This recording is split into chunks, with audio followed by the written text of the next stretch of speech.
I am Dr. Miles Salisbury, and you are listening to the Miles Ahead podcast, where we share tactics, techniques, and protocols to improve your physical, spiritual, and mental fitness in order to become more self-led, grounded, and integrated. What's up, listeners? On today's episode, we have one of my good buddies, Michael Reed. He has a podcast called the Adaptive Men podcast, and he is a licensed massage therapist, and he's actually transitioning to becoming a men's work coach, and he's been doing a lot of mentoring under Connor Beaton with me. We talk a lot about how he is able to transfer those skills as being a massage therapist into his current coaching program he's building. We get into a lot of cool stuff about men's work, and this podcast is mostly about men, but it's also for women too, because you might have men in your life that could really use the things we get into and may give you some insights into what might be going on with your guy. We cover a lot of ground beyond small talk for men, how birth control might create nice guys, how to boost your testosterone, how to prioritize yourself, how to reclaim your masculinity, what men are taught, why you need to feel your feelings, how hormones may dictate perception. Modern therapy may not know to handle how to work with men very well, and what we're doing to maybe right that ship a little bit. And then, nice guys and bad boys being two sides of the same coin, and how no one person is a village. So stay listening for more.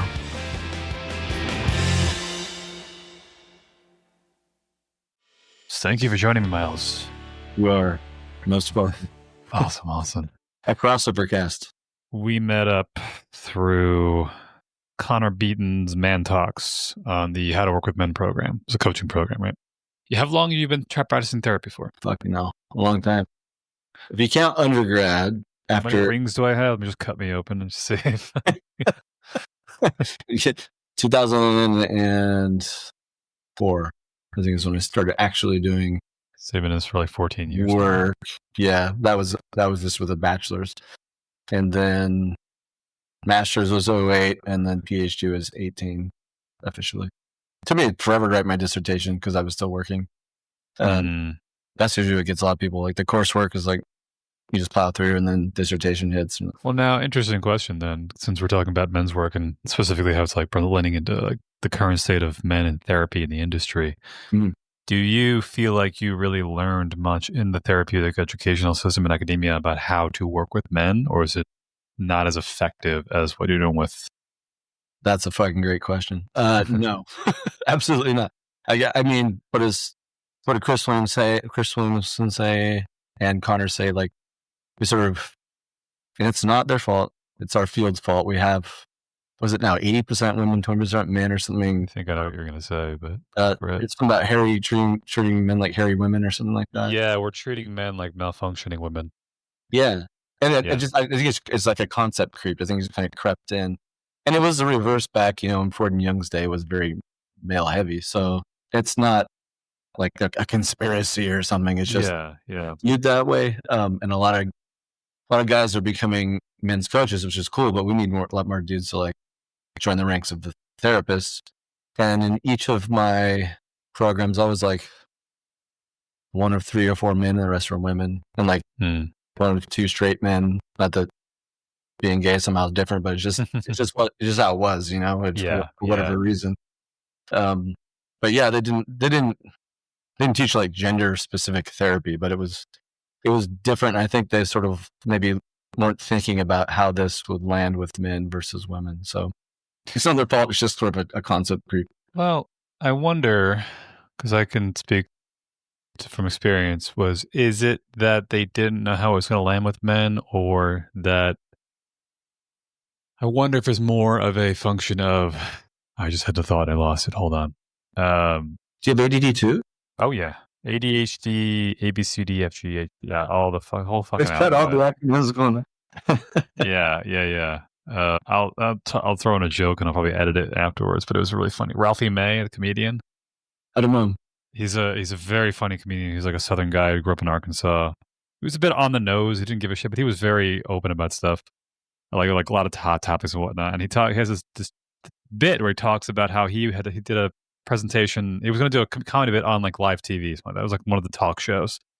And they said that they had to bleep out him saying the word retard or retarded. Right. Because it was like, and he's like, why can't I have to do that? It's like, because it's offensive. And he's like, there's like, to who? And it's like, oh, to people who are mentally challenged American individuals. And he's like, you mean retards?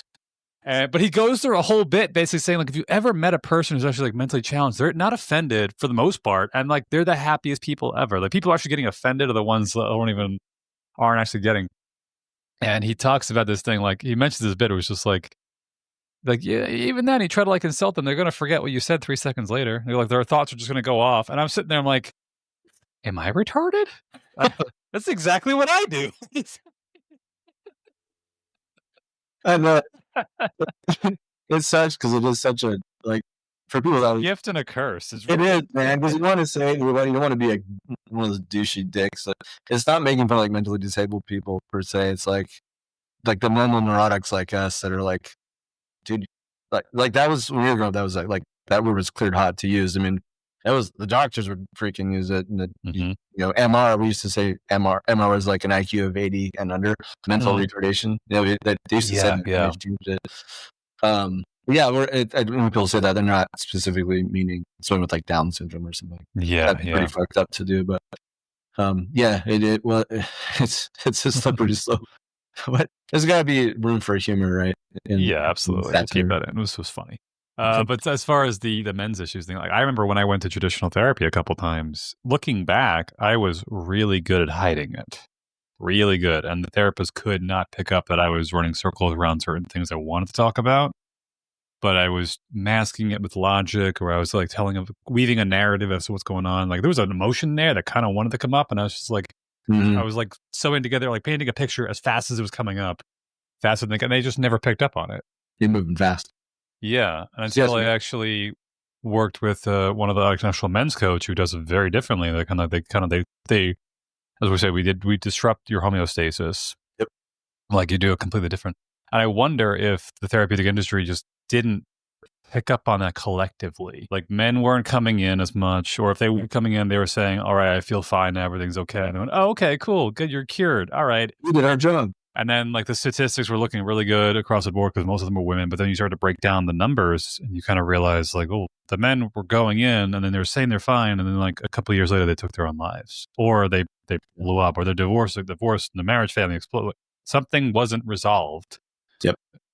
A lot of the animosity, the societal stigma around it still is this idea of like, you're crazy. You're crazy, or therapy is for women. It doesn't work. I've heard this from a lot of guys. Like therapy doesn't work. I mean, I think the ones that you've gone to, but if you have to find a therapist, and this was an interesting point. Connor Beaton is doing another How to Work with Men program, even better version than the last time I signed up for it. We're alumnus, so we got hell yeah. We're doing round 2. One of the people on the call asked, I don't know if you were there. One of the calls on the call asked, he was a therapist, and he said, like, with sentence stems, kind of like getting them to a certain thing, like that's was this the call he just had to invite people to do it again? I think so. It was. I was not part of that. Yeah, but I heard. So in our WhatsApp chat, there was some strange commentary. So we're talking about. One of the guys basically said, "I love what you're doing. It was really interesting and effective." The thing with sentence stems, it's kind of like you're leading them on. Oh, like and sometimes people don't know, especially men in particular. We're so quick to jump into our thoughts rather than our feelings. Mm-hmm. It can be helpful sometimes to say, "All right, you weren't mad about something that happened at work. Like, complete the sentence. What made me mad was ... I felt ... Whatever it may be. Just giving them some permission to say, like, does this resonate with you? Could you complete the sentence? I feel like I'm feeling something when I say this. Yeah. But he made a point to say that is completely off the table in traditional therapeutic boards or things like that. Something along those lines that you can't lead the person on in a way. And that's what it was kind of I know what he's implying. I know what he's implying, but he's not getting it. He's missing what Connor's trying to do. He's trying to say we're not trying to tell people what to think, sort of like leading the witness in your, you're not trying to say, hey, this is what you're thinking, and I know you. It's like you want to empower your client or patient, not give advice. And so this is what I think is happening. I think he's misconstruing that with, hey, we're doing a exploration here, and it's fair game to say if this sentence doesn't land for you, like tell me. I need to know. Like, if I'm not getting you, it's a relationship. You can tell me, but I'm not sitting here trying to say X, Y, and Z. And the sentence then means you have to say it a certain way, and I have all the answers. Yeah. And there's our boards they don't. That's fine. Like there's no ethical violation there. That doesn't make any sense. Okay. Yeah. That's a strange comment. But I think I get what you said. He said what I said. Okay. He basically said, like, I will always double check to see if it lands with them. I'm not going to tell them this is correct. Like, does this resonate? Do you feel something? No. Yes. If not, cool. We'll try something else. Mm-hmm. But then therein lies the question, I think, for a lot of guys is maybe it does land, but they didn't realize it landed, or they're trying to be defensive. And then the part where I don't know if the therapeutic industry has a problem with this, was that like Connor likes to say, he has a very good bullshit detector, and the ability to look at what somebody's saying and say, like, I get the feeling that hit you harder than you're willing to admit in so many ways, but is that something you can actually do in traditional therapy of like, I think you're holding something from me right now. Yes, but you got to build the relationship first through a therapeutic alliance, because you have to have trust. If you come in hot like that the first session or third session, that guy's an asshole. But once you know each other really well, and it's like you shared a little about yourself, and there's sort of a trust, then you can do that. But until you get there, it can be off-putting, and it might freak some men out. Like, bro, you trying to square up? Like, you making eye contact right now? Yeah, exactly. Up, bro. By the way. Yeah, I've got to sit at a 45-degree angle with each other at all times. Nope, it's a heart to heart. That usually means give me a hug. We're duking it. So yep. That's the whole thing, and we talk about in our training, like not to have a barrier between us, right? Because they're like, if you go to like your boss's office, he's sitting at a desk and he has a chair. There's or he or she has a barrier. It's a complete setup. You're not going to be very open, Like some people come sit on my couch and they'll hold a pillow, and it's like a way to like comfortable. Yeah, and that's fine. Like we start there, but then someone else will point out, I'm like, hey, you notice you hug that pillow every time. Like, what's the story with that? There's a trail. I didn't even know I was doing it, or I feel really nervous, and then you can pull the threads from there. Yeah, there's so much you can do, but it starts with the trust and rapport, or else, and it doesn't really go anywhere. And a lot of studies have shown it's the relationship that heals, and then the modalities and techniques come second. But that's just with men and women across the board. I mean, specifically, I think there is a slight different way to do this for sure. But we do have to access our feminine as well, but we might have to go through the masculine first to get there. Can you elaborate on that? So we'll have a masculine, feminine, energetic sense in the Jungian terms is the anima and animus. Anima being feminine, animus being masculine. Mm-hmm. The yin and yang, that sort of idea. So I consider myself bringing a little bit more feminine energy than masculine. Most healers are that way. We're sensage, right? We're a little more emotional. We sense more. It's a double-edged sword. And then, I do the Coast Guard Auxiliary part-time. And I'll hang out with my brother who's in the Coast Guard, and he's a DEA agent right now. It's different, right? Those guys run a lot more masculine, heavy energy. And they forget they have a feminine side, and it's that part's a little bit threatening sometimes for a lot of men to go there. I think a lot of us guys that go to the healing field, nurses, doctors, massage therapists, chiropractors, we have a more sensitive side to us. But it doesn't mean we're not men. It doesn't mean we don't have masculine energy. It just maybe comes out a little more. Dewey Freeman, another Jedi master, calls it structure and softness. Structured softness. Yeah. It's the same idea. You got to have some structure, and you got to have some softness. Like a man's structurally strong and soft has some softness inside. And once you know to utilize both, and sort of that inner yin and yang, what does that look like for you, and how do you bring them together? And then Trevor Boehm always talks about the marble man and the sensitive new age guy. And it's like that's the disconnect of the man. Like, yeah. carbon man's, I don't care, I don't feel, I don't need anybody, I hate women. Essentially, I do whatever you tell me to do. Tell me I'm a doormat, and I also hate women. It's like women problems, and sometimes dad problems. But we got to bring them back together, right? They both have something to teach each other, and when we start to shed the stuff that's like not helpful and bring together the stuff that's good, then we have structure and softness. Then we have like an integrated man, if you want to say. I've seen that thrown out there in the manosphere. That integrated man name, it's great. It's a great. People are using that as great because I think that's what we're trying to do with the whole men's movement. Yeah, I've made this point how, like, in my opinion, and it could be off, that like nice guys and bad boys are just two sides of the same coin. Bingo. It is exactly. Yeah, yeah. Like, and you got to remember we're a coin. What was that? We have to remember we're one coin. Yeah. And how like the nice guys basically they're giving up all of their, not all that, but they're trying to give up authenticity, their autonomy, their wants and needs, or disconnecting from their sexual desires and things like that in order to get closer to something without being honest about what they want behind it. A lot of situationships, a lot of friend zones, things like that. And on the flip side, you got the bad boy who says, I'll do everything I can to stir up the very quick, masculine, I'll say the short-term parts of your interest in me. But then as soon as you get close enough to see who I really am underneath, I'm going to freak out and run away. Yeah. Yeah. Well, this comes down to attachment styles as well. But it's an interesting one. Okay. I've seen nice guy. You would think that the Marlboro man would be avoidantly attached, and you'd think the sensitive New Age guy would be anxious. But I've seen it the other way. Very confusing. So, but I think there's a crossover. I don't know if we need to explain to the audience what attachment theory is. On my podcast, we talk about it. We could do a quick touch on that. Yeah, attachment theory, absolutely. How do I explain this in a short amount of time without the shortest way I've found personally, and it took me, it's still like, there are still times when I hear this phrase of like, it all comes back to your childhood. I'm like, oh my fucking God, here we go again.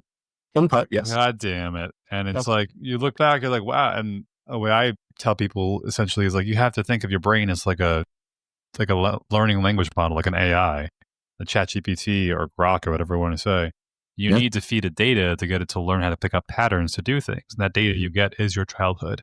Well put. And if you get faulty data in your childhood, you're going to have a faulty algorithm later on. It has to be retrained with new data. You have to kind of like almost, I've heard there was a good phrase I've heard. It was Dr. Orion Taraban from Psychex. He has a book called The Value of Others. And there's one line just stuck with me. And he said, you have to flood the algorithm. Like in a way, whatever the new relationship, whatever it may be, that like, it's like if you're very used to toxic relationships, you have to be in a healthy relationship, which is going to flood your algorithm in a way, because it's going to be so emotionally taxing to have somebody stable. But with time, eventually you will learn to calm down. Yeah. That's probably the most masculine dude way I've ever heard attachment. That was awesome. I'm going to steal that from you because I have a lot of guys like, I listen to like, one of my heroes is Jocko Willink. I got to meet him once and he's freaking amazing. And he always talks about therapy is like, you work on a car and you take it apart and you just find out what part needs to be fixed and then you put it back together. Like that's a very simplistic way to put it, but that connects with some guys like at first pass, this is what we're trying to do. It's much more than just putting a car together. But that's the language, right? And we're not getting taught this language in grad school, how to explain attachment theory. I was just going to give a very psychobabbly way, and then your way, like if a man's listening, he's going to get your way a lot better than I just said. I'm going to go into the nervous system. I'm going to talk about childhood stuff. Well, that's actually, what I'm hoping to do with this whole, my own little men's initiative thing, like the adaptive men. The idea is like you have maladaptive, adaptive, and maladaptive behavior mechanisms, but also approaching from the lens of like science. And if you look at your brain as though it was an algorithm, like a giant AI that you have to train, then it becomes more palatable to think like, oh, I need to feed it new data. And maybe it's kicking back old patterns based on the previous data that I had. But if I give it enough new data, eventually it will start to either through soft consistency or through emotionally heavy incidents. Yeah, structure and softness. There we go again. Yeah. That's it. Yeah, I mean, this stuff can start in utero if your mom's really stressed out or depressed. Even like if she's eating a bunch of foods, you'll come out like the taste buds liking that kind of food. Like so much starts happening from inception. It's almost like it's an evolutionary survival tool. Like that little baby's getting ready to pop out in whatever environment it's in. It's like, oh, this is gonna be a hot environment. Mom's stressed all the time, so your nervous system's tuned way up. So some people, they come to therapy and like, I don't know why I'm always depressed. I don't know why I'm always anxious. A lot of people, I know this isn't true. If I'm just jacked, it was because this stuff was pre-verbal for some people. Mm-hmm. So that's where going into the body is super helpful, and where the talk therapy part sometimes fails because we're just not getting anywhere. It's good to know where things come from and good to do the exploration. I call that phase one. Let's find out about your past. Let's get to know each other. Let's get a blueprint. Let's do some psychoeducation, kind of like we're doing now. What is this stuff? What are these concepts? And then we get a good idea, and then we do what I call phase two. Okay, now we have the map. Now we have to go to but it's uncharted territory. Over there, it's like those old-fashioned maps, where you live and it's a giant dragon or a sea dragon. It's like, you gotta go out there. We don't know what's ever we're going there. But we have a ship and kind of a rough idea of what we're doing. Have you read Lori Gottlieb's book? Maybe you should talk about it. I've read Terrence Reel's I Don't Want to Talk About It. But that's a good one too. That's a good one too. I like the way she says insight, which is phase one, is the booby prize in psychotherapy. I call it the white elephant gift. It's like, oh, just because I know, because I had a mom who made me cry it out for the first year of my life. Oh, that's why I have all this anxiety or whatever. That's why I have this attachment problem. It should all just go away now, right? I know. It's like, there's the white elephant gift.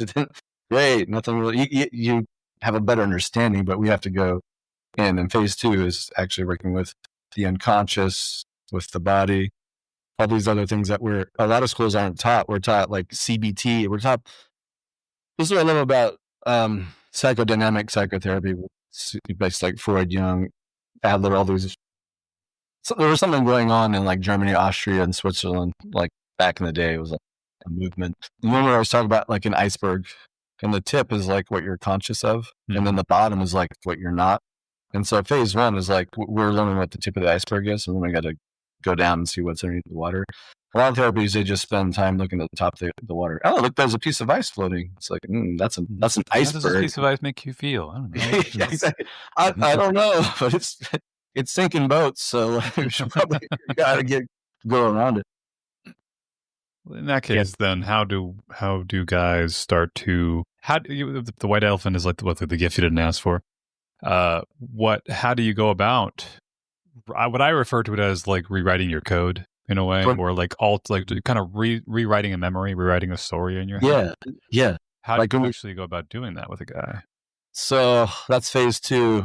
Internal family systems therapy, Gestalt, all these somatic inner child sort of modalities work great for this.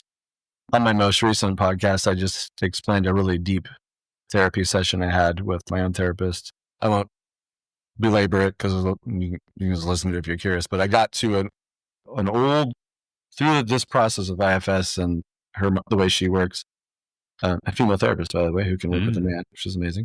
I saw through my, how old was I? About 8 years old eyes as a little boy, looking to her as if she was the adult in the room I needed in that memory. Sort of like you go back into that memory and you relive it.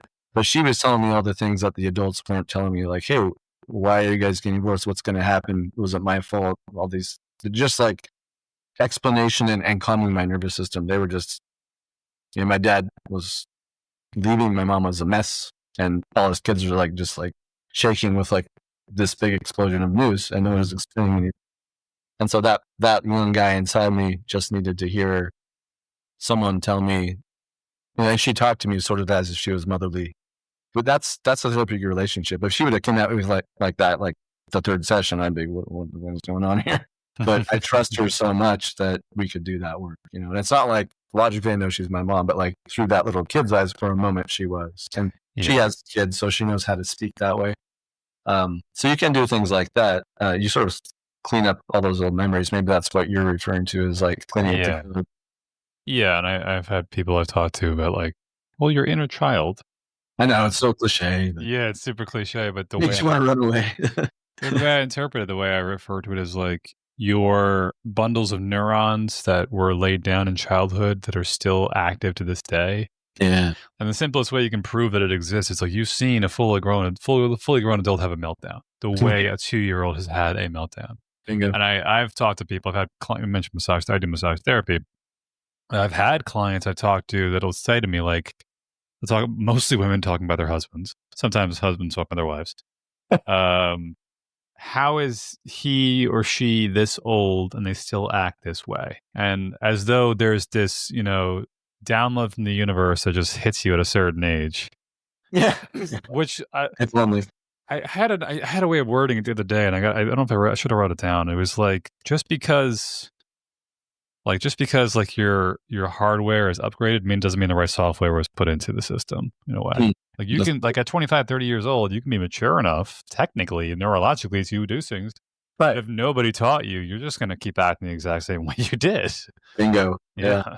Certain environments will trigger younger parts of you or whatever. IFS parts, or if you've ever felt beside yourself, it's like, yeah, that was another part hijacking your consciousness and ruining the show for a second there.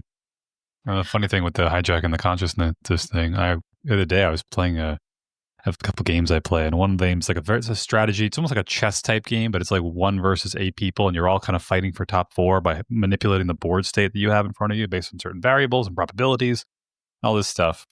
And you have to really keep your head clear so you can really think about like, I've got 3 options. Which one has the best probability of actually working in my favor? But I also have a wonderful tendency to tilt. And I remember I was playing a game and I was just, things were just not going my way. And I was just getting more and more and more pissed off. And then I finally had a moment where like I kind of like finally calmed down. And then I saw like everything on the board that I missed for the past 15 seconds. If I had done it properly, I would have actually like won the game. And afterwards, I just shocked. I was just like, I didn't realize how much my vision was narrowing until I actually calmed down and saw it come back out. But it felt so rational for that duration. Yes. Yeah. And that's always the scary thing to teach people and to really grasp is like, it's a part of you that can take over your conscious mind and convince you you're still in control. Yeah. Yeah. That's why we got to have a relationship with these guys. Because they don't, in IFS language, they don't trust your highest self to run the show. So they'll just do it for you. Yeah. Well, in that case, they're basically, what can you, I know IFS is internal family systems, where it's like the idea of articulating parts of like the feelings you have and ideas and thoughts and things, but it's all like different parts playing a role into who you are.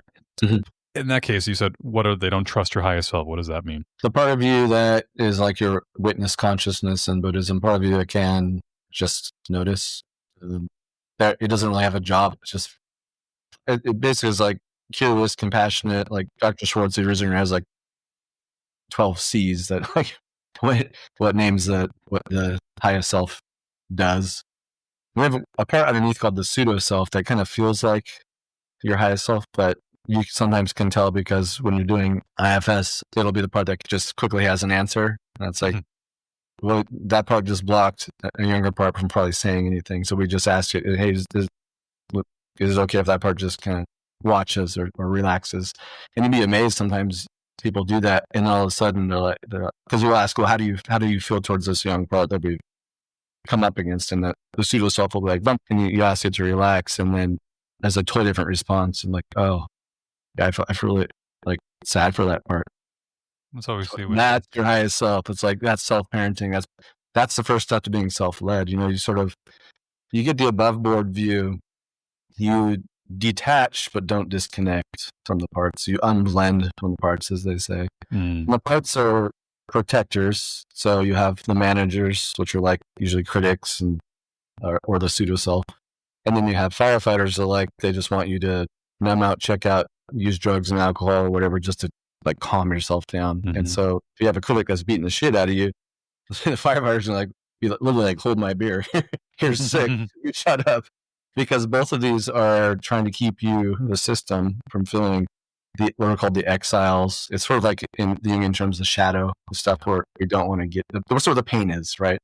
So they're trying to keep you from experiencing that again at the cost of other pain. Like now I have an alcohol abuse problem, but that's cool because I don't want to feel the childhood pain I felt in there. Yeah, absolutely. Yeah, but when you have the relationship and grow them up, they sort of can unblend, they can heal, they can get out of the way. And then your direct highest self kind of experience with an exile. That's what happened to me in my therapy session. That kid was an exile. And if it's an exile if it doesn't have a job. It just hurts. That's just so you know. If a part, like if you ask it, hey, what's your job? It'll tell you. You ask it how old it is, and some sort of go, it's 7. And you go, well, how old do you think your highest self is? And it'll go, hey, he's 7 too. And you're like, it's just mind blowing sometimes what comes out. Listen, it's sort of like psychedelics without the psychedelics sometimes. It's a very powerful modality. And it does borrow heavily from Gestalt and Jungian theory. And I think Dr. Schwartz gives homage to these people in a couple of his books. But he started as a family therapist, so he took that and sort of put them together, which is pretty genius because it is an internal family inside of us. And if you think about like dissociative identity disorder was used to call multiple personality disorder, that's sort of the same idea. That's just on steroids version, where the parts are so dissociated that one just completely takes over, and nobody is aware of that just happened, and then another entity comes out in the language that they use. It's the same thing, just the traumatized version. So I'll have the capacity for this. Yeah. I had an incident years ago. I was 26, I think. I was with one of my previous girlfriends. And this was looking back, as I realized when I've been doing the men's work, I've been taking like the new pair of glasses, looking through my entire life. I'm like, oh, that makes more sense. I did that. That makes more sense. That makes more sense. Look at that. Look at that. And one of them was that I had a girlfriend who, she wasn't perfect, but she was pretty stable compared to everyone I've met up to that point. And she had a healthy family, and her father was like very, very successful and was a well-rounded dude. And I was the one freaking out going, oh, stability. I don't think I could do this. This is not going to work out. This isn't normal. I'm so used to girls with daddy issues, and I came across a girl with a actual functioning father. I didn't know what to do. Lesson learned. But I remember at some point I was such a foggy state of like what I was to do, because she lived about 2 hours away. I live in New York. She lives in Connecticut. We met in college, and she came down to visit for like a day. So it was a long drive for both of us going up there or coming down. And it was like at the 3 or 4 month point where avoidance starts to creep up, because I've been a bit disorganized. Like my avoidance was kind of her anxiousness. And she said something like, I was just weird. I was distant. I didn't want to hold hands. I felt weird the whole day. Kind of just like intimacy is kind of freaking me out. And I don't know why. I didn't know I was even feeling it. And at some point later on, I had a therapist, and the therapist was like, well, it sounds like she's not going to be a good fit for you, blah, blah, blah. Which now I'm looking back and thinking like, oh, shit, I mean, he didn't see that he really was. Whoa, big miss. Yeah. And I remember at some point I was sitting in my computer chair, just kind of like in this, like, what do I do? Should I be with her? I don't know. And then I just kind of like, whoa, where am I? What the fuck? Like, and I just had this like wake up of like, yes, highest. I feel like I just snapped back into my body, like I just plugged out of the Matrix again. What just happened? Yeah, it was never forgot. It freaked me out. I'm thinking like, I need to break up, because there were some problems when I was pulling distance on her. She started to get way more aggressive about like, why don't you let me get closer to you? And like, you need to let me in. That's what freaked me out even more. And I saw those massive red flags and pulled away, and we blew it up. But that moment of like, how long was a part of me like in control? Bingo. That I wasn't actually aware of. And then looking back, and I'm like, oh, that's what that was. Yeah. Like dissociation, when you have guys, especially women do it too, but okay, if we're talking about men, definitely, that you don't realize you're dissociating until you come back into reality again. And reality just being you're aware of what you're feeling and when you're feeling. Yes. That's true. When you did that move right there, I often do that. I'm like, when we're working with parts, I'm like, if I was working with you, it was like, is Michael 7? Like, let's look at his hands. And that part, it blows its mind. Holy shit. He's got 7-year-old hands. It's like, how big are my hands? What the hell? We've grown up. Sometimes that's really helpful. But your higher self snapped at it for a second there. And it takes practice. That's why meditation is so great, because you're practicing like focusing, going in. And you can use your inner sensations rather than the breath or sounds or whatever as your focal point. But just noticing what's moving around in there, that can be very, very helpful, because when you can just observe that is your quote unquote highest self, just observing consciousness. Yeah. So that's good practice to add if you're curious about this work. In the case of men then, This kind of ties, this is a tie into, I'm sure I can find a way to tie into this. Male loneliness, I'm looking at the little list we have off to the side here, and that it's like, it's getting to be a much bigger problem nowadays. A lot of guys feel isolated, not only with other people, but also with themselves. Like they don't know how to like talk to parts of themselves, let alone other people. Good point. Yeah. And then having to try to deal with the consequences. For me, I know we both did the Connor's mental self-leadership program, which, by the way, Connor, if you ever listen to this podcast, we're giving you tons of free advertising right now. We'll have moments. All 10 viewers that'll watch this episode. We'll get them. Don't worry. Yeah, I'm sure we'll get that. What was it? The MSLP that I didn't realize for myself. Part of the reason I'm moving down south. It's like I have friends here, but they're all just living their own lives, very busy, very scattered. Cost of living here is getting ridiculous. But yeah, after I had like my last few close friends move away and my girlfriend broke it off with me, I was in a pretty arguably very lonely spot. But it didn't like hit me like, oh man, God, I feel like crap. I'm so lonely. It was just like I don't really feel like going to the gym today. Like, I should go for a walk, but I'm not really in the mood. You know, I'm just going to have like a couple more like bits of junk food I shouldn't really have. I'll watch one more episode of Netflix till like 11 o'clock in the morning because I don't really want to go to sleep right now because I don't really know what I'm looking forward to tomorrow. Yep. And also, and it just starts like, it started creeping very slowly. And all of a sudden you wake up one day and you're like, what the hell happened to my life? What the hell's going on right now? 10 years go by and I go, shit. In this case, luckily for me, it was only about 4 or 5 months or so before I caught it. I was like, oh, whoa. The reason I caught it too is because I went to go visit some friends down south. And when I hung out with them, I felt like I got a triple shot of espresso. You did. Yeah. And I remember him saying, oh, sorry, what was that? That's why the like Dr. Glover and Connor will say, go hang out with more men, right? Yeah. And it was just like, a triple shot of espresso that hit me. And even they were like, whoa, you're like bouncing off the walls. And it was like 9 o'clock at night. We're going out in the town just to walk around. Like, I'm just excited. I don't know why. I haven't felt this in a while. And then like 2 weeks later, like 2 weeks later, I'm sitting there thinking about like, what the hell was that? And I was like, when's the last time I really had like a night out with nothing on the agenda, but just hanging out with some guy friends, just let life happen? Yes. And my body just picked up on it immediately. And it was interesting because it doesn't tell you.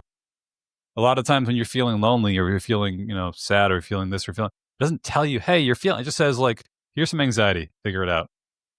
Here's some depression, figure it out. Like it's not going to tell you exactly what you're missing. And so it's almost like a checklist you need.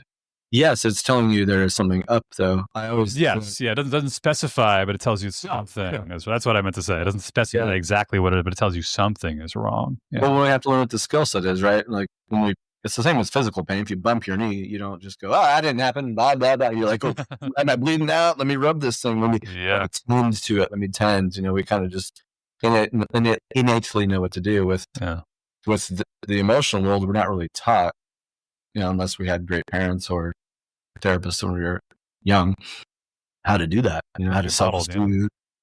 And those parts of us that, if his anxiety, like maybe for you, was a bunch of those firefighters saying, a little more video games, a little more, we don't need that person. And they're very crafty sometimes to keep you safe. And maybe there was some part of you that was scared of like deep intimacy or something. It's like, even with ourselves, let's just distract. And guys were pro at distracting, even talking to ourselves. Self-talk is huge in our field, and then dialogue with the parts.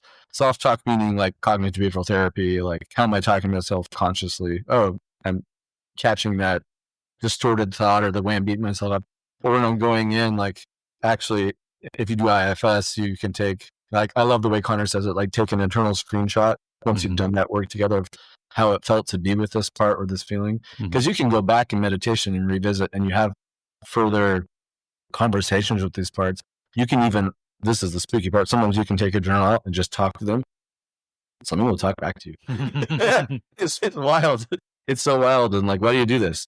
Answer. And then you get so much. I should just do it with like typing on the computer. I'll be like, I'll type a question out, sit there and read it for a while. So another answer will just hit me. And I'll type it out and start like talking to it back and forth. Yeah. Yeah. It is quite amazing. Yeah. It's the male loneliness thing. That's a big deal. I mean, there's a difference between solitude and isolation. Solitude is refuge and retreat. Isolation is get people away from me. Right. So it looks the same, but it's different. It's funny you're saying that. I'm thinking of the term solitary confinement, and I feel like it should be changed to like isolated confinement. Bingo. Yes. Yes. Absolutely. Absolutely. That's that makes people go nuts. Oh yeah, yeah. It's a form of torture for a reason. Absolutely. Yeah. But yeah, especially nowadays, it's just the fabric and. I have too many thoughts on this, but I wanted to touch on one quick thing before we get into this. It was really funny is that you mentioned the CBT and how you talk to yourself and how it's very clever and crafty. And it's funny. It's a quick little story. It was a funny story. I had a buddy of mine who's a chiropractor, and he is not an overt nice guy, but he has a little bit of trouble with boundaries sometimes. And I remember him talking about his business and whatnot. And he had trouble like firing clients that just weren't cooperating with the program, and among other things. And he had a problem sometimes with like saying no to certain people, like a couple of different things in the nice guy list. And he mentioned how he was doing, what was it? It was not cognitive behavioral therapy. It was something with language, some kind of modality. Was it? The narrative therapy? A narrative therapy? It's going to drive me nuts now. Something with to do with like how you phrase your wording. I don't know what it was. It was some modality that's out there. It's pretty popular for basically crafting your wording in a specific way to try to get the outcome. It was a little bit of persuasion and a little bit of salesman techniques and things like that. Is it not neuro-linguistic programming? That's it. Neuro-linguistic NLP. Yes, thank you. Yeah, that's another. It was neuro-linguistic programming, and he was telling me about it, how he's taking a course on it. And I stopped at some point. We were hanging out, and I was about to go home, and I stopped and I said to him, like, just make sure you're not trying to use neuro-linguistic programming as an excuse to not practice saying no. Oh, and he just went like, how dare you? It shattered my thing. I was like, that's exactly what it sounds like. It's like, yeah, you can get around a no if you need to. If you're trying to sell somebody something, that's fair. But if you need to put up a boundary for yourself, that's a totally different thing. And you don't want to figure out, like, how can I convince them that they don't want the thing that I don't want to then say no to them? Like, that's not the same thing. Correct. That's totally different because it's not going to be a single person. Yeah, totally. And then you build a whole NLP program around that part. And the part's like, yes, I did it. And it does work, but it doesn't heal you necessarily. The problem. Yeah. No. Yeah. It has its place. It's a very interesting modality, but yeah, this is why I love all this stuff. There's so many, we're so complicated for being such good humans. Like there's so much there, and that's why there's so much to get after and study, but it's also like, I think we were all joking on our WhatsApp chat, like, how much of this stuff, like, there's always another book, there's always something else to learn. And when you have time to digest it, it can be frustrating, but you just kind of iterate and chip away. Well, interestingly, with the men's loneliness thing, what I've been noticing through all the books that I've been reading, and I've kind of, a lot of books, a lot of YouTube videos, a lot of programs I dove into. Mm-hmm.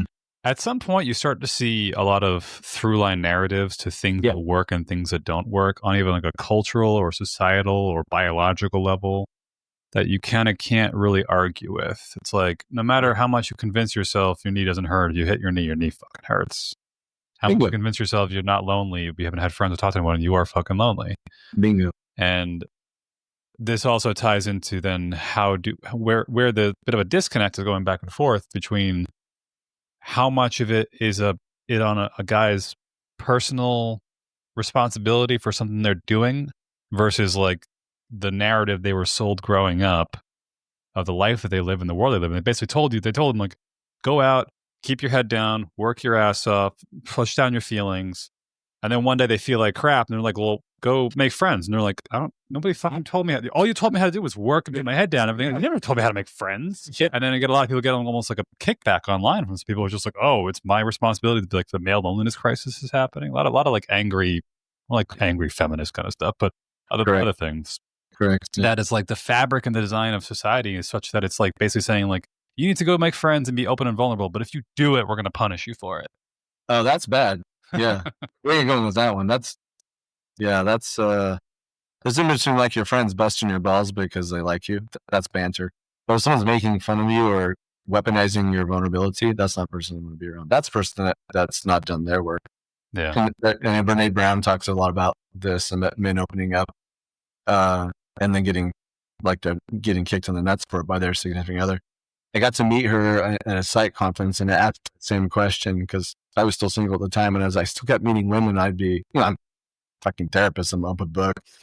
And then I'd share like, hey, you guys want this, right? And then they'd think I wasn't a man or whatever, blah, blah, blah. And I asked her, what do you do? And she's like, you have to find a woman that's done her work. And that resonated.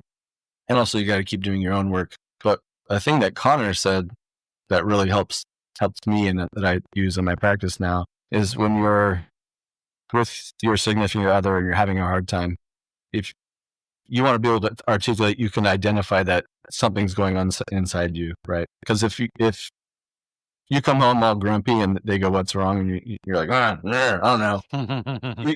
You're like, dude, in their mind, I go, this guy's maybe kind of unstable. He doesn't dangerous. know. Yeah. Yeah, he's dangerous. He doesn't know what's going on. Like that's kind of psychologically, unconsciously threatening. So even if you don't know what's going on, you can say, I'm feeling something, step one. Or I'm feeling angry because my boss was a douche. Okay, step one. Step two, here's what I'm doing about it. I'm going to do therapy. I'm going to journal. I'm just going to sit on this. And the third one is what everybody misses and where it goes wrong and where you get your shit weaponized against you. You don't have to mommy me or you don't have to take care of me. You don't have to do anything. I just love you. I just want to process it with you. You don't have to fix me. I just want to run this by you. Now, is it for men to women or even for women to men? Same thing. Great question. I'm speaking more men to women, but I think it could work the other way as well. Definitely. Because we don't want to be each other's parents. We want each other's supports. We don't want to have that put on top of us. It's crushing. And then people with their attachment system get kicked up and then you have that push pull and then it just evolves from there. I wonder to what degree though, too. It's like sometimes, I guess being a parent versus playing a parent temporarily. Yeah, you can. I mean, it gets soupy and slippery slopey, but otherwise, they're going in. Starts reinforcing a behavior pattern. Like, oh, I can like, you're my husband. I can come to daddy when I need to. Yeah. Or vice versa with mom and mommy and my wife. Yeah. And then we have codependency. Yeah. That's not good. And as Tara Perel says, we wear so many hats in our modern culture. It crushes what used to be a community. You have to be my best friend. You got to be my sexual crazy partner. You got to be my confidant. You got to be my blah, blah, blah. And it's like crushing. I want you to be my everything, my one and only, my this, and just like, that's too fucking much for one person. It's way too much for one person. That's what I tell guys too, who are like if you're like love drunk, for example, it's like you need other friends. Like you've got some kind of lonely desire for some kind of connection. You have to spread it out. You can't dump it all on one person. And this is what blows up relationships left and right. It's like you can't turn one person into a whole village. No. You get the village back by getting a squad, getting a group of men. Or, if you have a few women friends too, that's cool. But whatever, just like community. Like we don't even know our neighbors sometimes. God. Like I know my neighbors, it's cool. Like they have parties all the time and he's a colon surgeon. He has like this dope house and there's like this cool little pub inside and it's awesome, but like if we would never have talked, we'd just be like kicking it and like that usual, hey neighbor, or what's your name again? Over the fence where all you just see is the eye. Yeah. Like home improvement. Exactly. That is such a good example. Oh, nails it, right? You never see the guy's full face and they have these little like quote unquote manly conversations about topical shit. And that's it. I did a quick Victory Monday podcast when the Eagles won. I'm wearing my championship gear here, by the way, for all to see, about how sports is a great connector, for men. Like, I don't get approached often if I'm wearing nothing, but if I'm wearing sports gear, they'll come talk to me. You want to, and that's good, but you want to risk having further conversations of depth after that. What happens is you get that awkward, once you're done talking about the game, it's that awkward silence of like, your grass is looking pretty green there, Steve. And like, it's just like, oh my God. And I can't stand that kind of small talk conversation. So it's like, ask better questions. And we both men are usually wanting it. They just are afraid that it's going to get weaponized against them. So ask a deeper question. Like, hey, what projects are you working on? What are you excited about? Ask the family. Just risk. See what happens. I've heard people like going fishing. What's that? It's like I refer to it as like going fishing. Like drop a fishing line, a couple of different things, and see which one bites. And don't take it as like an attack in case one didn't bite on one particular line. Just, Totally. Yeah. Any projects? Oh, not really, no. Oh, anything going on with the kids? Oh, now that you mentioned the kids. Oh, so there's the line. Cool. Let's talk about the pole now one a little bit, see where it goes. That's a good way to put it, yeah. And not every guy would be ready to bite, but the ones that do can become closer friends, and that's what we're going for. I noticed this, I had a buddy of mine where he's a smart dude. He's very like philosophical, very intellectual. And I literally just had dinner with him last night. We were talking about this, and there was some difficulty in getting to like depth with other men. And I think his argument was like, are they capable of that level of self-awareness to have these kind of discussions, or is it just like an IQ thing? Is it like a, and I think the argument is like, even if they're not the smartest guys ever, you can still get them to feel something in front of you. And it's a matter though of also like making sure you find the right guys to do that, because even like you might find super smart guys who can open up emotionally whatsoever. Yes, complete idiots who are wide open books emotionally. And I'd rather have those guys. Yes. So we're talking about cool shit. Yeah. Sometimes they're really heady guys, like that they're good at that, and they'll intellectualize who, that just dance around you with. You try to talk about something deep, and then they just maneuver because they're really smart, but they don't have the emotional intelligence, the EQ. You need both, and one, you can skill set with both, but there's a lot of stuff. There's a lot of wiring you come into the world with, sure, with IQ. But every human's it's possible for you to do this. Everyone's just on a different sort of scale or spectrum of however you want to look at it. Yeah, and it's a skill too. Like you tell a man that this is a skill set you can learn. Like, oh, we're down. Like there's something I can learn. Like, cool. Like, yeah. And a lot of this stuff, I mean, maybe it's a cultural thing. Maybe it's the way women's brains are wired. But they're just allowed to go talk and have friends, and it's really easy for the most part. Granted, on the other hand, like they can be quite catty and backstabby sometimes. like my wife's the same way. She like had a lot of guy friends because she can't stand that shit. And getting her to have good female friendships is her task. And you have the good girl, or the girl that's kind of tomboyish. Sometimes that's the inverse of what we're talking about. And us, we just like throw dukes and like have a beer afterwards and we're friends. Like we just get it out. We don't really verbally don't maneuver for like years and like craft this like mind bomb later or something. Like, it's just like mind virus. Like, oh my gosh, Stacy said that thing to me like 3 years ago, and now I'm like, oh my, and it's so geniusly evil. Man, you guys were holding on to that forever.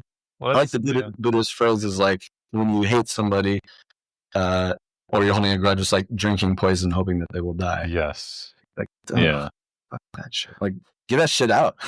Talk. Yeah. And that's what guys. That's our gift. That's our gift. Like, if we're mad, we'll probably yell at each other. Yeah. It can go sideways, and if we're not skillful in our speech, that's another thing. But at least we're usually getting it out. This is a generalization, but I'm reading a book right now, about 3/4 of the way through. Have you read it before? Self-Made Man. I don't know if it's backwards. I have to see if I can do the reversal. No, it's straight. Yeah. Yeah. I haven't heard of it. Is it good? Fantastic book. Nora Vincent, she was a very decently staunch feminist. She decided to dress up as a man for like a year and a half to like act and go into these men's spaces. And the idea initially was like, I'm gonna show the world that men have it easy, and she's like, fucking Christ, this is so much worse than I thought it was. Oh my God. Holy Jesus Christmas. And she goes through a number. The chapter I'm up to right now, well, it just finished. The first one, she basically said she spent like a couple months in a bowling league with like really just like salt of the earth construction workers, blue collared, like simple dudes, not the philosophical academic types. Talk about no nice, like good work, hardworking dudes, guys who pave the roads. Yeah. And the second chapter was she was spending a lot of time in strip clubs. First chapter was like friendship. The second chapter was like strip clubs, looking at male sexuality. Interesting. And then the third chapter was she spent time in a monastery, like her brother's monastery. Interesting. A monastic brother male monastery, whatever you call it. And she's able to draw these connections between like how women act versus how men act, and how like in the case of like the bowling league, she talked about how like when they like you, you know it. It's like it's a very different. They don't like you, you also know it. It's very open. But it's very different from what women do. And I'm not bashing women by saying this. And I think a lot of what women do tends to be just an extension of like evolutionary psychology.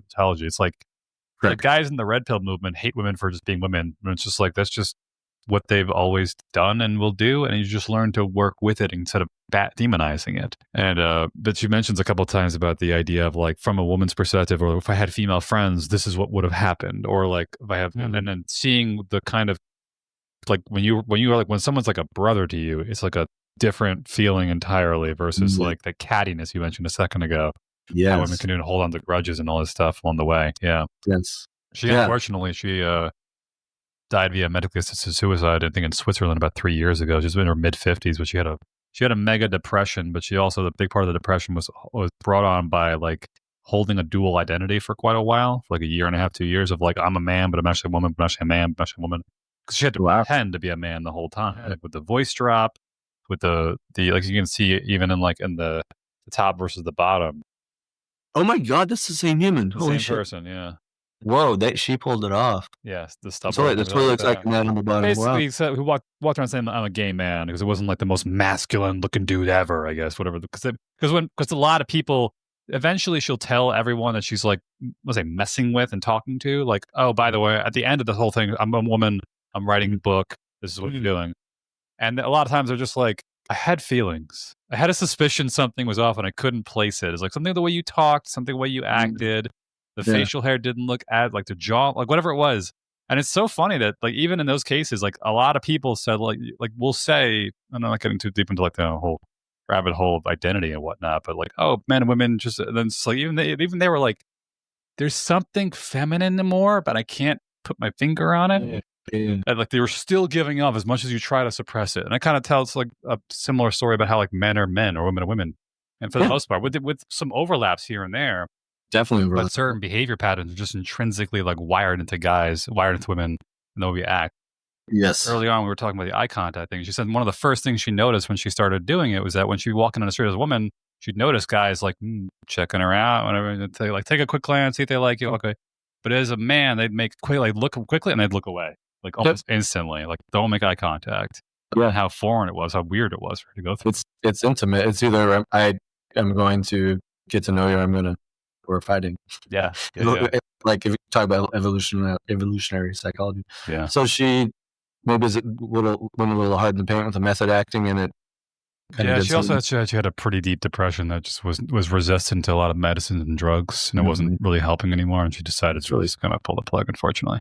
Really sad. But it was a really, really brave and noble thing for someone to her to do something like this, and it was cool seeing like the monastery thing. Was like she said, she even acknowledges like this is not exactly the most place I think of like masculinity to look, but the idea I think was like, can I go to a place where it's just nothing but men trying to go as far into like the masculine angle as possible and see how they react? And even there, talking about like the masculine feminine dynamic, even there was a lot of instances where he talks about these guys who like they just wanted a hug but they weren't allowed to, or they felt weird about it because they've been so long like we're brothers, we're fellow monks, we don't do that. But there's still like this longing. But I also kind of wish you knew about my hobbies and things I'm interested in. Exactly. I kind of wish you were a little more. I kind of want to hang out with you a little more often.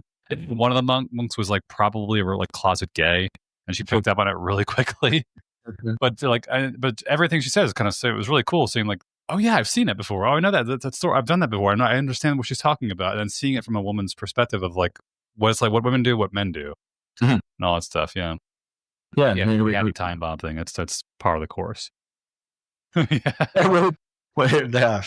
better on balance than we are. And that's what I think what we try to teach with the men's coaching and men's work is like when you learn to be a couple things. When you learn to be grounded emotionally, like you don't get perturbed by the natural flutterings that women will go through more often than men will, generally speaking. And that also becomes an aphrodisiac for a lot of women.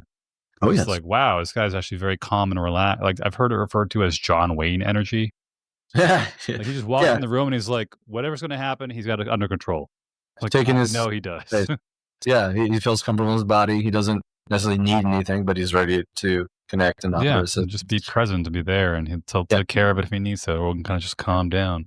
But also a big one with men is if you're so in your head, you miss out on a crap ton of communication via body language. Oh, yes. And that's the classic story of like a year later, you're like, oh my God, she was flirting with me. Like, damn it. How did I miss that? Like, you knew it at the time, but you were so inundated with, well, how do I look? How do I feel? It was, does she notice it? She noticed my teeth, my nose, my eyes, or my shirt's a little bit. Like, if you say like, I'm good, you'll see everything. Bingo. Yeah. You need the masculine and feminine energies to talk to each other within yourself. Yeah. And then that's a man, John Wayne energy, you could argue that's also the Marlboro man. Maybe there's a better version. But that's kind of why some women early on are attracted to the motorcycle guy, right? Like, oh, he's strong and I don't have to take care of him, but then he ends up being a douche.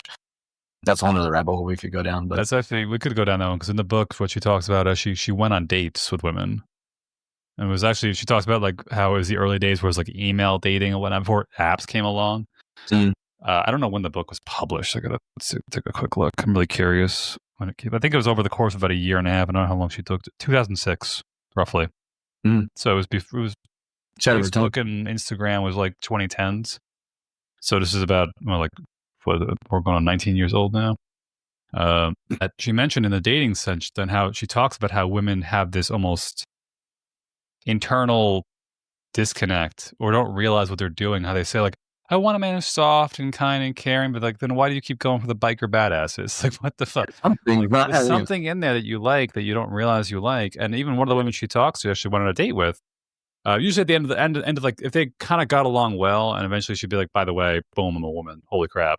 And then to get their feedback, what they thought, holy crap, and all that stuff. And one of them, women she mentioned she went on a date with, a couple dates, was like, it's like you listen so well. You make good eye contact. Like you know how to like concoct a story because it was all via email. Like your wording is like sex to me at the watch. How you know how to talk well.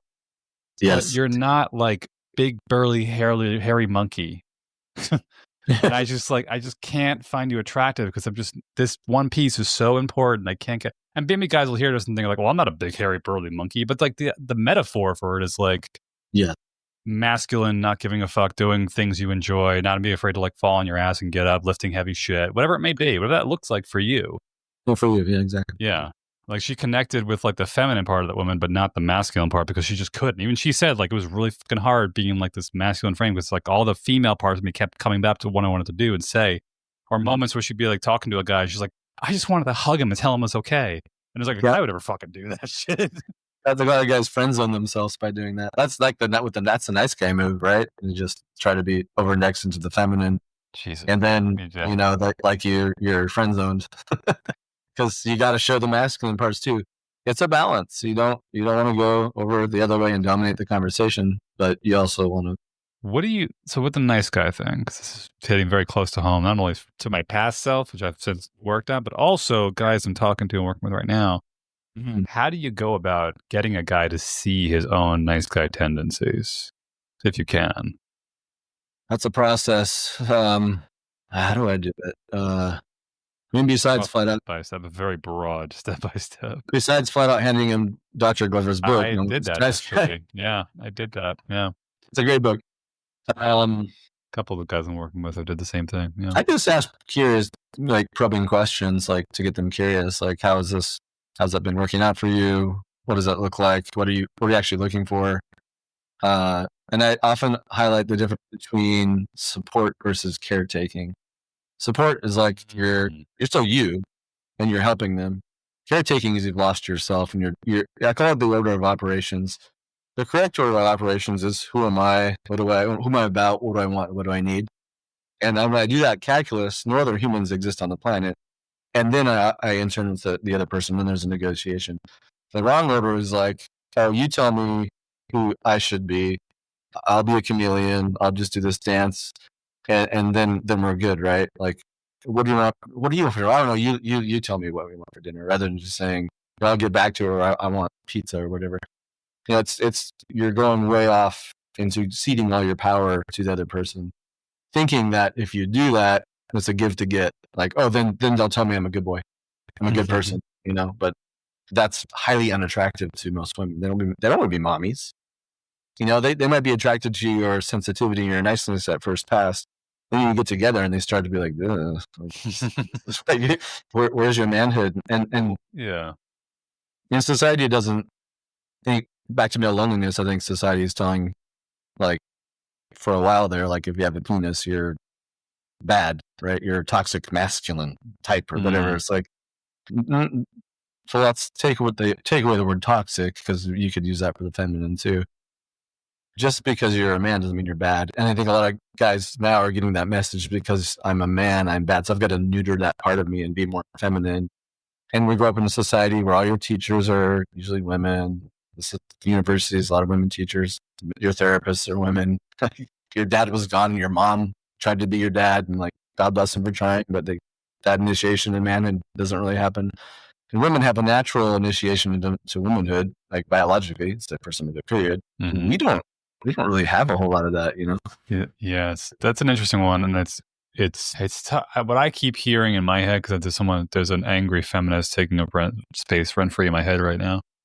Like, just like more, and not that I agree with it, but it's more like if like a really, really far off to the side of like this, distribution of ideas person came and heard this, what would they say, and then how would you respond to it?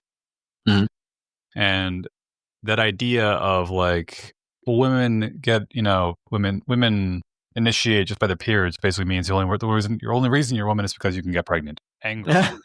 Yeah. It's like, if we pull away everything on what it means to be like a human being, like if our genes are only really doing all the complex shit they're doing just to keep reproducing, then like maybe there is something down there about like, that is a very, very, very, I think the mistake though is that we don't value like motherhood and femininity the way we used to, like culturally. Yeah, and men used to do that. We need to bring that back. Yeah, it's both our faults. It's society's fault. Like, it's just like probably a counter movement towards men running shit and being douches and sexist and blah blah blah. Hence the feminist movement. I mean, women couldn't even vote for a while there, which is insane. So you can see where their gripe is. The voting thing. I've heard it before, but a lot of people couldn't vote. Yeah, exactly. Yeah, it's like if you look at, not to knock the feminist movement, but like you look at a very small sliver of history, like we couldn't vote. It's like most guys couldn't either. If they didn't own land, they were fucked. Yeah, it's like it was still kind of common. Looking at you're getting mad at the wrong people. Yeah, exactly. That's kind of true. Yeah, you have white skin or own shit. Yeah, you probably weren't voting either. So we've come a long ways, which is good, and I think we're still going. The gender wars need to happen. The word nuance needs to come back into the human or the language of humanity, and the sentence "make it make sense" needs to come back. Like, we need discourse, right? It's always debate. Debate means I have to win. Discourse is we're going after the truth, and it's you can come at it the same way, but it's like I'm listening to you, trying to understand you, have a theory of mind, trying to think through your eyes. And then you do the same for me, and we're getting somewhere. Debates, like, you're not even hearing them, or you're not trying to refute their points, and it's just like, why does somebody have to lose? It doesn't make any sense. Yeah, and I think there's something. What's popping in my mind is this discussion about how we've done a number of different things throughout history of trying to figure out how to get relationships to work between men and women. And sometimes it's like it's being arranged, and versus it's going to be just figure it out yourself. And here's dating apps. Try this out. Didn't work out at all. But this underlying question of like, what is each other's roles, generally speaking, not definitively, but generally speaking, and then what, like a good example of this is like stay-at-home dads. Mm-hmm. It's like, could most men be a stay-at-home dad? It's a good question. And it's like, maybe they could, maybe they couldn't, but it's like, what would keep the relationship together if like that man was taking on a traditionally maternal role, and then they were reversing, and she was taking on a more paternal role. It's like historically, way back in the day, it was like, what was the original, go to work on the train for an hour to the city to work? That was just going on hunting, and the women stayed home with the children to keep them safe and keep them nurtured and whatnot. Yeah. So could the women go hunting? Could the men stay home? It's like, maybe that's more nowadays, but then there's this problem within like the energy in the relationship itself of like, well, is she going to find you attractive being a stay-at-home dad? Well, how could you maintain a sense of masculinity that she keeps her attracted and sexually interested in you, such that you still maintain that dynamic while also being a stay-at-home dad? Yep. And is that scalable enough? Because I think I don't know what the numbers are, but I actually interviewed a guy who was like a stay-at-home dad, and he seems like him and his wife had a fantastic relationship. They had 2 kids together. They seemed like everything was good. They figured out whatever worked for them. Yeah. Because they kind of like, I'm suspecting like they kind of knew what role needed to be played, what kind of energy came to the equation along the way. But also when behind closed doors, I'm sure they were like going at a very different energy. Yes, I think that's it. Like she's probably running a lot of the masculine all day, and he's running a lot of his femininity. I think when they're alone or she comes home from work, there's got to be sort of transitional period where he can run some of his masculinity and she can put all that hard masculine, hard driving work stuff down and not crush your own femininity, you know? Yeah. And back to Play with it.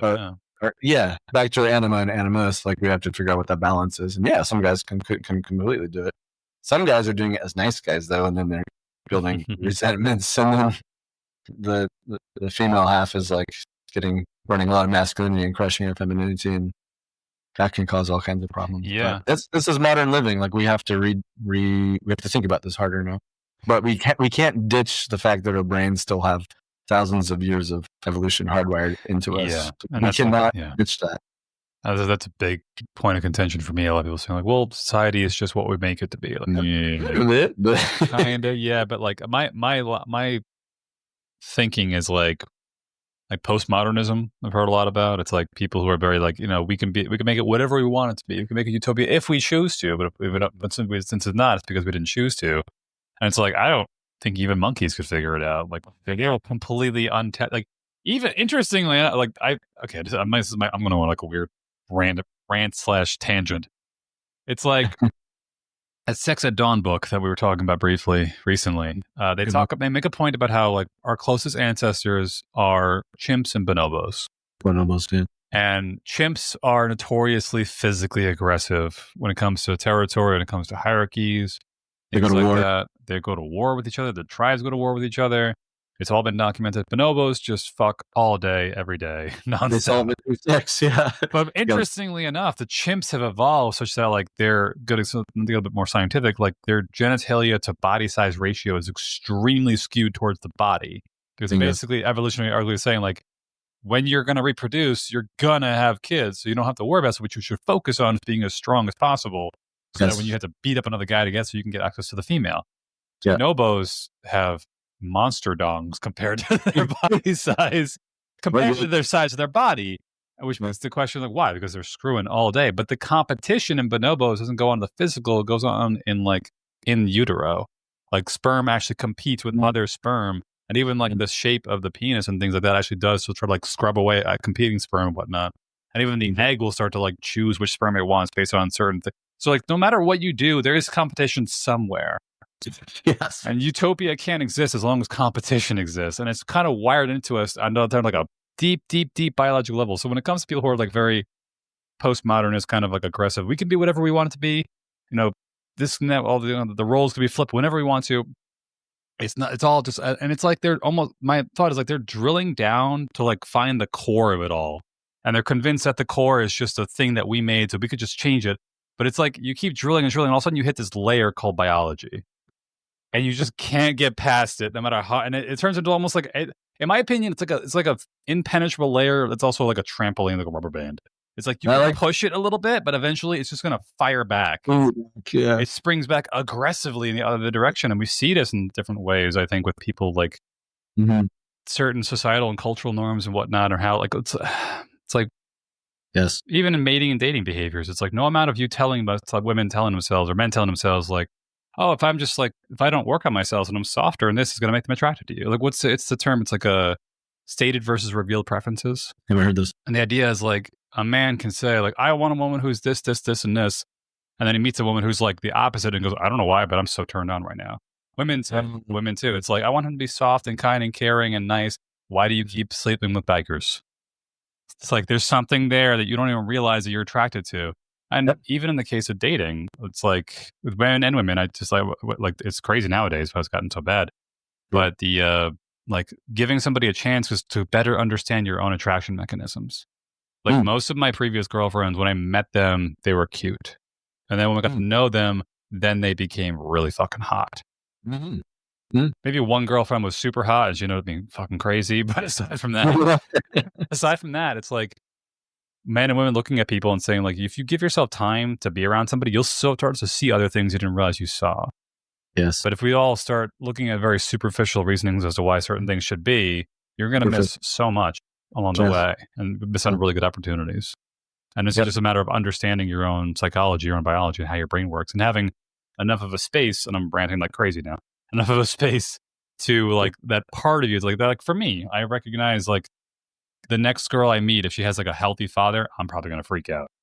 I'm going to have to take some time getting used to it. We talked about this earlier about me and my own like relationship with disorganized. I know I have a bit of disorganized attachment. So when I meet her, I know I'm going to like have days where I'm just blank. I can't think straight.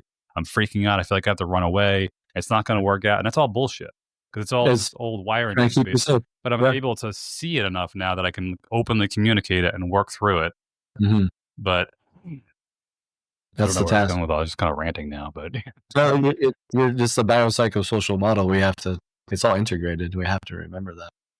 Yeah, you can talk about constructs of society, sure, but it's not the be all end all. Yeah, you have to tinker. What doesn't work. Yeah, you got to tinker. And there are masculine and feminine energies within all of us, and there's also biological tendencies within all of us. Yeah, so that's a big one. Is like respecting your biology. There's a book. It's probably on their bookshelf behind you. This is a brain on birth control. Let's get a little more. I do not have that one in my bookshelf. Is that the T-shirt test? Yes, I have that on yes. And also the ovulation hip gate, the walking gate. I don't know that one. So we talk about like not realizing when you're attracted to. Basically, there's 2 chapters in the book, in the very beginning of the book, and it prefaces the rest of the book. Because the author, she's a hormonal biologist, I want to say, something like that, Dr. Sarah Hill. And she knows like people are going to be pissed when they hear this. And it's mostly their ego flipping out more than anything. Bingo, yeah. And the first 2 chapters are you are your biology, and the second chapter is like you are your hormones. I try to tell people the same thing. It's like if you were driving somewhere and you were super calm and somebody cut you off, you'd be like, whatever. This guy's a bit of an a-hole having a bad day. If you're driving somewhere and I shot you in the leg with adrenaline and then somebody cut you off, Jesus Christ, we're going to die. I'm going to kill that mother effer. Oh my God. If you were in a bad mood, you got to argue with your wife or your boss or your husband, and then somebody cut you off. It's like whatever your hormonal state is going to dictate what you see and feel. That's a good dramatically. And the book basically makes this point to say how your hormones are really, really affecting your sense of reality. So this is your brain and birth control thing. That was a T-shirt test where women found men. The T-shirt was like soaked with testosterone. They can actually smell and think like, oh, this one smells more attractive. Or I don't know why, but for some reason it smells more attractive. The flip side of that was men, among a couple of things that they would show the silhouettes of women walking, but it was like the same woman at different phases of her cycle. Yeah. And when she was ovulating, they were way more attracted to her hip gait and her walking. Wild. So this is actually a thing. And they made a point to say that what high heels do is that like it kind of props up your butt a little bit and makes your hips move a certain way that emulates the ovulatory phase of your cycle. Fascinating. So saying like it's all just what like no, there's so much biology. There's so much going on. Yeah. There's so much. It's ridiculous. And even the big point of the book was to say like it's not unheard of. I don't know what the word is. It's not unheard of to think that birth control. Yeah. First off, it messes with your sense of reality because it's messing with your hormones, and it's just anybody who's getting on kind of hormone therapy is going to feel different. Even if you're a guy getting testosterone therapy, life's going to be very different once your testosterone comes back. And HRT for women in menopause, big time improvements. Yeah. And so, I was just saying. The T-shirt test and how birth test. The thing. The birth control thing was that there was a number of stories of women who were on birth control, met a guy, got off birth control, some interest in him. That's so crazy.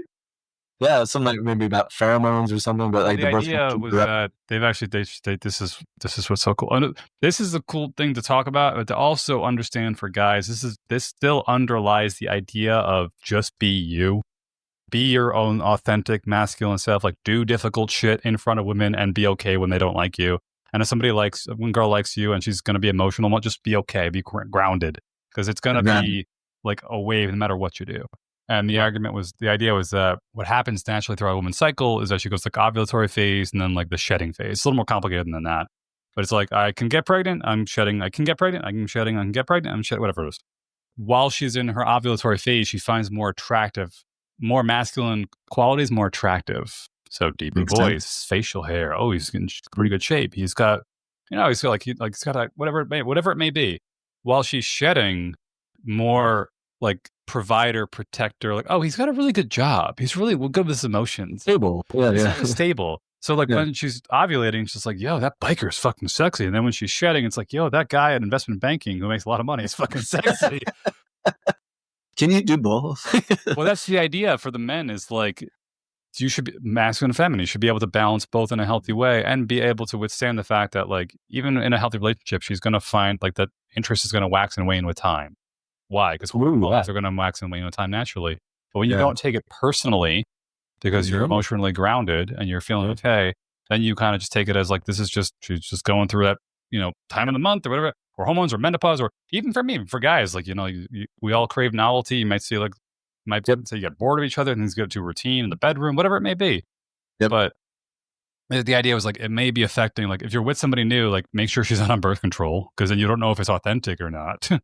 That study really, that's an important study, because that really flipped that on its head. And I can personally, and I'm going to test this, my wife will tell me like she's much more touchy and huggy when she's before the egg is released. And then then it's released and she's like, go fuck yourself, basically. Not really, but she'll tell me, I just feel like I want you around me more. I want touch more. There it is. That's right there. The big problem being that like when you take, the problem with the birth control is that as it is now, I'm sure they're going to keep refining it in the future, but currently as it is that it puts them perpetually into like the shedding phase, I think it is. So they find more softer qualities more attractive. Oh man! And so they're inducing the nice guys to be nice. Then collectively on a societal level, if enough guys are all experiencing women saying we want soft, nice, better than the guys, then all of a sudden you get a whole generation of nice guys coming through. That's what we're supposed to do. Is be, oh my god! So it's all birth control's fault. Nuke birth control. But the idea is that like you have to, my underlying point to all of this is like you should respect the fact that your hormones will affect you in certain ways. Like what I with me and like anyone with like testosterone and things like that. Just gonna say that. Do things to jack up your testosterone because it will put you in a better mindset, better head state. You'll be more attracted to women. You'll be a bit more emotionally grounded. Life will just get better for a lot of different things. And you're just respecting the fact that you can't circumvent that process. No, and you'll make up a narrative about why you're depressed too, like because you have low testosterone, you don't know it. Your brain will look for answers, and will say, oh, it's my wife's fault, or it's because of my boss, or whatever. And like, sure, those could be factors, but your biology is making you feel down, and so you're trying to find answers, and you could be wrong, Yeah. And then you get on maybe take some Fidoggio agrestis or some endogenous testosterone.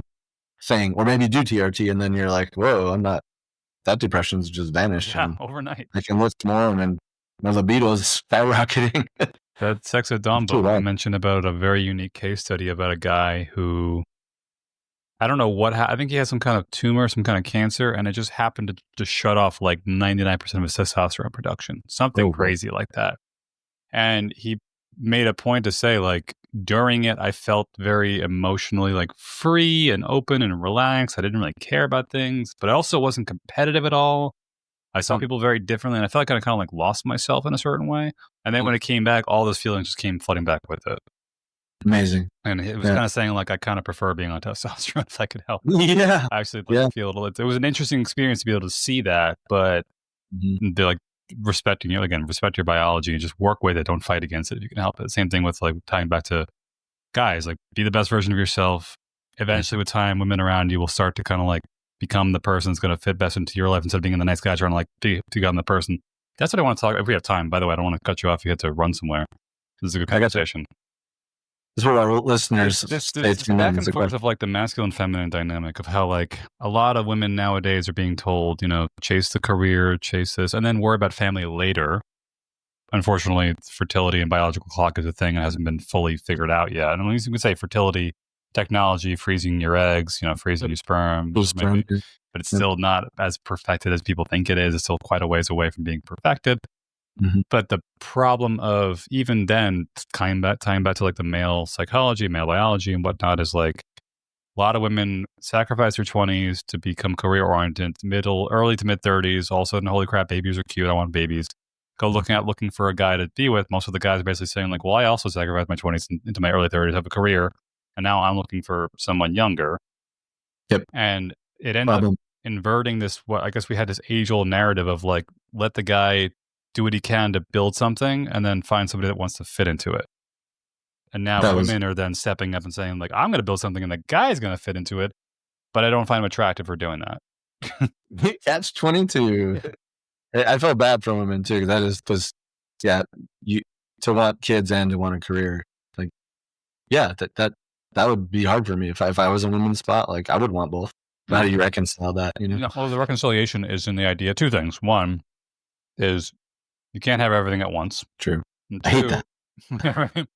And two, most guys aren't happy working their jobs and careers anyway.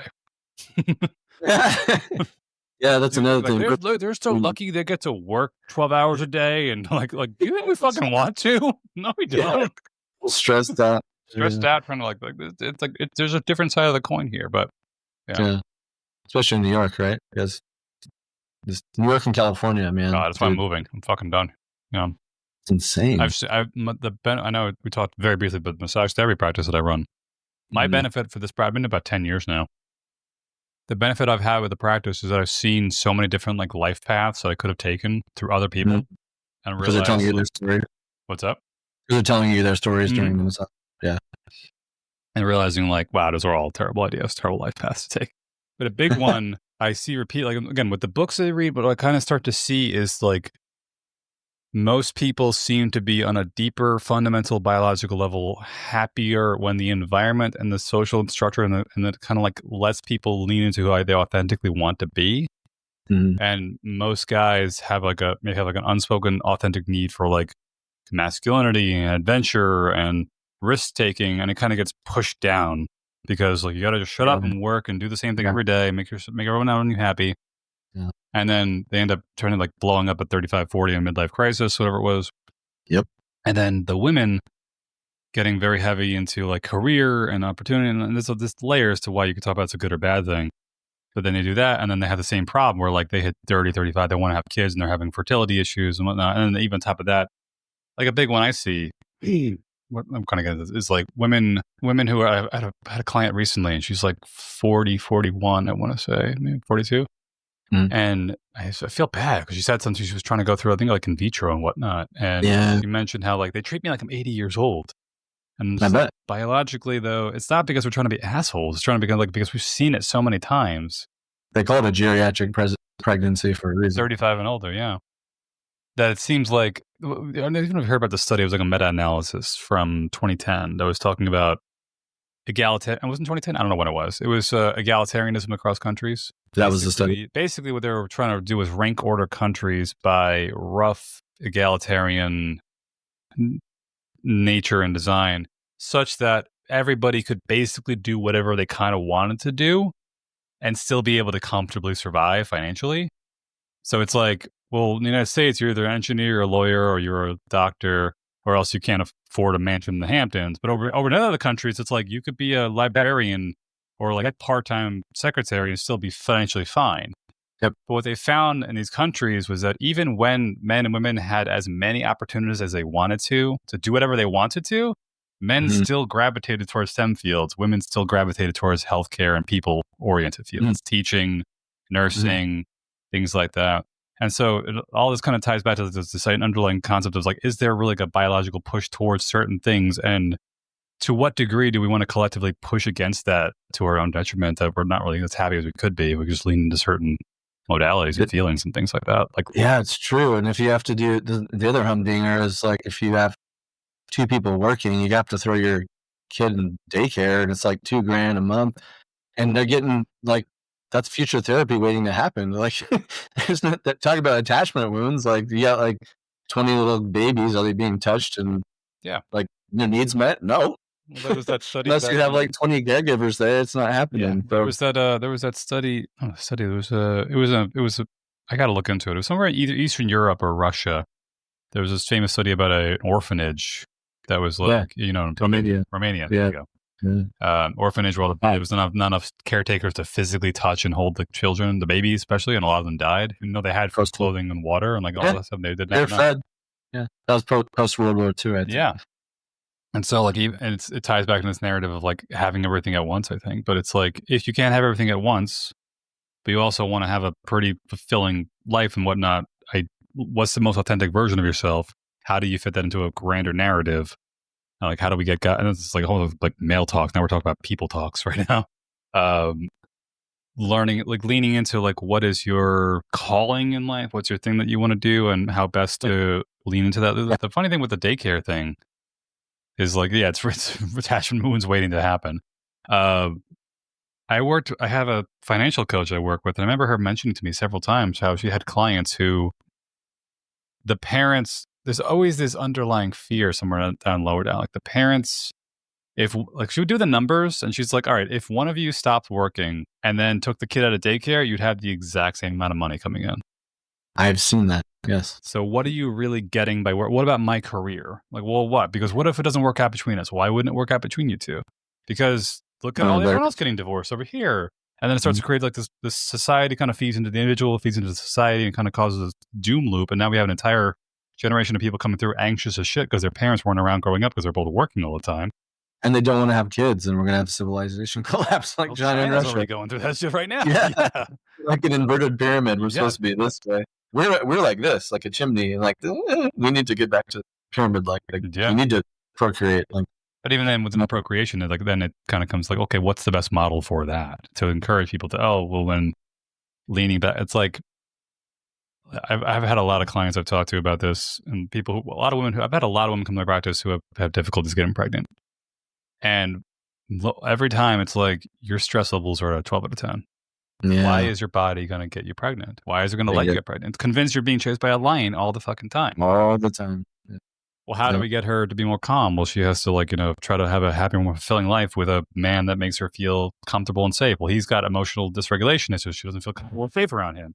Where did that come from? Oh, from the attachment issues from the childhood. Oh, multi-generationally. We're just And it's just all these crazy things that are coming into it. Yeah. I'm not saying it's all the man's fault, but it's like there's so many different pieces you can pull on that to me, it's like there's pieces you can pull on that eventually it's like you figure out, what's the best functioning model or one of the best functioning models? And it's like you look back through time and you're like, oh, actually, we had one already. And we're kind of just like throwing it on its ass. Yeah, we don't want to throw the baby out of the bathwater. We can update it, but we can't throw it out. Yeah, and I'm thinking while also trying to figure out what is the core programming of what it means to be like man, masculine, feminine, all that stuff in each person makes them happy. What's the actual things you prefer? What's going to keep you two happy in the long term? Yeah, authenticity. And women can have a career also when the kid's in school or high school. Like, can get after it then too. And there are answers there, but you have. Yeah, there's some. But yeah, it's a lot to take in. It's a lot. It's a very complex. Modern living is crushed like a lot. It's very complicated. But this is the work we have to do. All these conversations need to happen. It's a lot of different variables. It's the simple answer. People are like, it's childlike thinking. Like, if only you could do that. It's just not going to work. So for you basically started doing your own coaching group, psychotherapy as a massage therapist. Like, I'm kind of. It's sort of like you guys like. Hairstylists and bartenders are like, you should get de facto like PhDs. Yeah. Actually, yeah, exactly. You guys should get honorary PhDs because like you're doing the work. So was that the thing that like was a light bulb moment for you? Because you mentioned like a calling, like in Jungian terms, you didn't talk about either you have a midlife transition or you have a midlife crisis. Mm-hmm. The crisis is the ego deciding, this sucks. Well, I work twice as hard and I'll get a trophy wife and the Corvette. And things would be cool. Mm-hmm. And it works about 90 days and then it sucks even more. Midlife transition sucks because you have to listen to what wants to come through you. You're calling what's calling to you. Like, what would you do all day with so much energy, even though it was hard? That doesn't come right away. Like that, you got to try stuff. James Hall is my favorite psychologist. Jokes like the first half of life is largely like a mistake, just trying to figure shit out. And the second half is like figuring out what it's really about. Jung would say the first half of life was putting on personas, trying to find out who you are. And the second half is taking those masks off to know who you really are. Mm-hmm. So I'm wondering if that might be hitting for you, like midlife transition, what's calling to you. And I think maybe that is because you put a ton of work into this work and you're transitioning over to the men's coaching space. But I bet you can parlay a lot of those skills that you learned people into this. Yeah, I've had so many people, a lot of women, because it's mostly just women that come in for massages more often than men, but a couple guys too once in a while. But a lot of women, it's always been so funny. So you want to be a men's coach? Yeah.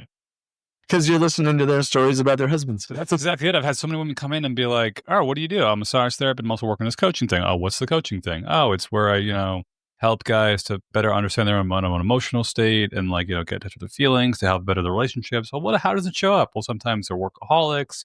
Sometimes they're just avoiding conversation. They don't know how to be intimate. 9 out of 10 times, are you talking about my husband right now? And so many times I've heard this story and I'm just the same story over and over and over again. And you zoom out and you're like, oh crap, this is a societal level thing. It's not an individual. There's a massive need for that. And a lot of these guys just don't know where to go, what to do. And a lot of my own family, I've got people in my family right now who are still having trouble with this stuff and just trying to figure out how do I connect to them in a way that I have a natural gift for not tooting my own horn here, but like what you said, a little more feminine leaning, a little more emotionally, more empathetic. I think Connor mentioned this. Yeah, Connor from Manflux, he mentioned how I'm very sensitive. I'm like, yeah, thank you. Somebody noticed it. Yeah. Cool. Yeah, it's a gift and a curse for it's a pain in the ass when you feel everything so intensely. Yes. But it's helpful to be like, oh, I can see what you miswired. We got to just try to reconnect something over here to better understand something. But yeah, a lot of people have come through and then seeing so many of the stories of families and whatnot belong, or the guy who's like, yeah, I've got more money than God and I'm miserable beyond belief. And I hate everything. I'm like, okay, cool. Check mark. Don't get money, or at least get enough money that you can survive and live comfortably. What else are we focusing on? Yeah. The men's coaching thing. Yeah. For me, it became a matter of how do I didn't like spirituality. I don't like the woo stuff personally. I was kind of anti-religious even growing up. And now I really understand religion and what purpose it has in the world. Kind of one of those 10-year-old atheists thinks that I'm so cool and hip. We always like that. Yeah. Rebellious, basically. Just rebellious to whatever I see within arm's reach, basically. Totally. And I really kind of gravitated more towards can I connect this stuff to the science for a lot of guys? Can I connect it to understanding? A big one for me I like to talk about is with that phrase, the only way out is through. Yeah. And to me, the scientific breakdown of that is the idea that you have particular behavior patterns that have been wired into your brain, into your neurons, into the parts of your hippocampus, your amygdala, from years and years and years of AI data training. The only way to disrupt those patterns is twofold. One, consistency over a long period of time, or two, you have to have a sufficiently large enough emotional stimulus from the other parts of your brain to override that pattern, to essentially almost break it. And then you could build something new. And that's usually when someone comes my wife just told me once to get a divorce. I don't know. Oh my God. And then you feel everything's coming up. Yeah. All of a sudden it's just oh my God, my stomach is turning inside out. My chest is pounding on my chest. My heart's exploding. I feel that's the emotional stimulus you needed to break those things, because how strong those behavior patterns are. And finally something broke it, which kind of means in the case of the men's work, it's if you want to change your life, you have to feel your feelings. Why? Because that emotional signaling from other parts of your brain is the only thing that can tell other parts of your brain to cut the shit, break the pattern, and then build something new. It's so true. Our brains pair memories and things so much more when there's a strong emotion paired to it. Yeah. So when you actually let yourself feel your... Another one is, for me, is living a fulfilling life. It's if you feel you don't have a lot of stories worth telling, you probably haven't had enough feelings along with those stories, which means you've either can't feel it, or you've been avoiding it.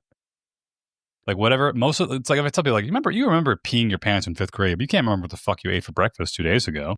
Why is that? Because that 5th grade incident was very emotionally charged. Very emotional. Laughing so hard you almost passed out. You remember crying so hard you almost thought you were going to die. You remember feeling so embarrassed you thought no one ever would talk to you again. You remember those moments because every time it happened, the emotional signal was big enough that the back of your hippocampus was cool, write this down, write this down, write this down. Make sure we keep track of this for the future. Which then tells you, if you want to live a very fulfilling and story-filled life, you have to do shit that stirs up your emotions. Otherwise, you're not going to carve it into memory. Otherwise, you're not having nothing to talk about. No. And that's why phase 1, as I call in therapy, or talk therapy, often fails, because you just run in circles about what happened. Yeah. It almost makes it worse because you reinforce that, oh, that's just the way I am. And okay. You're stuck. I went to therapy for years and nothing changed. Well, what did you do? We just kind of sat there and talked. Made a narrative of the same shit, and we didn't feel anything. Maybe sometimes you did, but I think that's coming too, and probably why that one guy pointed out how counter stuff may not work is because they're not really training that unless you go to a specific program that trains it. Like for the master's portion of my grad program, I went to Naropa, where Dewey was. I was in a different track. I was in the contemplative psychotherapy, so more mindfulness-based, Buddhist psychology with the Western psych, and month-long meditation retreats on top of it. There are 3 tracks, and then the second one was transpersonal, TCP, I can't remember, transpersonal counseling. That was more of the somatic experiencing kind of stuff. And then there was like a wilderness therapy track. If only they could have been combined all 3, it would have been someday. It would have been like 9 years. But yeah, a lot of schools don't teach that, right? It's just more about the theory and CBT and these techniques and stuff. They don't really talk about much else. I got way more at Naropa on how to be a good therapist than my PhD program. Interesting.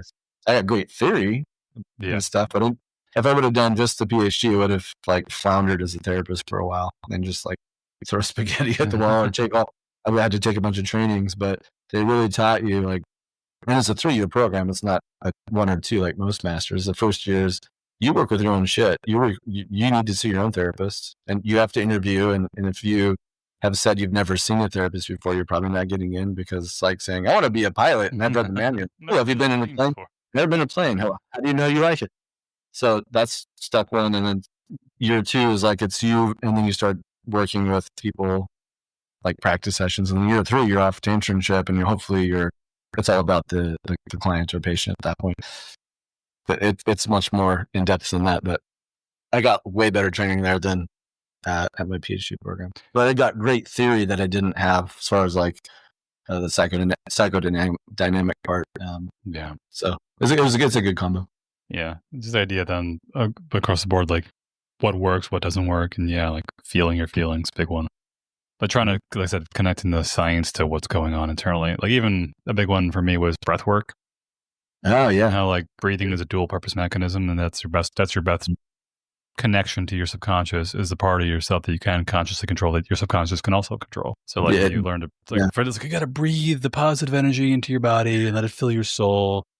And I'm just like, what the fuck is going on? If you tell me like, oh no, your breathing is controlled by this part of your brain, which is also controlled by your subconscious, and you can actually like influence your subconscious by controlling your conscious breathing. Like, oh, okay, that makes more sense now. Cool.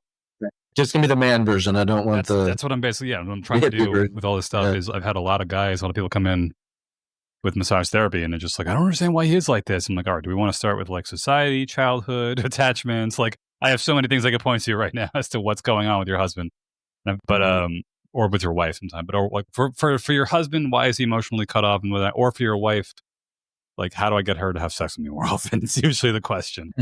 Yeah. And it's always a question like, well, I have a lot of nice guys I work with too. I've seen that too, where it's just like they don't really like happy wife, happy life. Like, oh God, you're never getting laid. Okay, yeah, the worst statement ever. But even that ties back into like the whole idea of like the masculine feminine thing with the men. Like, what ideals we want men to embody? Well, this is what women are saying. It's like, well, is it working? Don't know. Bingo. Yeah. Good question to ask. How's that working out for you? That's a motivational interviewing question. Oh, how's that working out for you? Yeah. But hoping with the men's coaching, I think like the massage therapy ended up being a massive, just like I accidentally got a therapy degree basically doing. Yeah.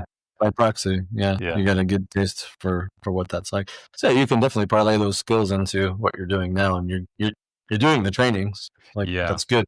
What I've noticed mostly is what's funny is like I could see it. Like, oh, you've got nice guy tied with daddy wounds, tied with intimacy issues and relaxed marriage. I'm just like, what do I do? I'm not sure. Like, how do I help this person? What's the first thing we talk about? Like, where's the tip of the like? I mean, with Connor when we did that program together, it's just like one of the guys in the program. He had a lot of anger towards his father, and it was like he said, I remember Connor saying, like, I don't know if you need to cry first or be angry first. And I was like, if there's a right order, I have no fucking clue.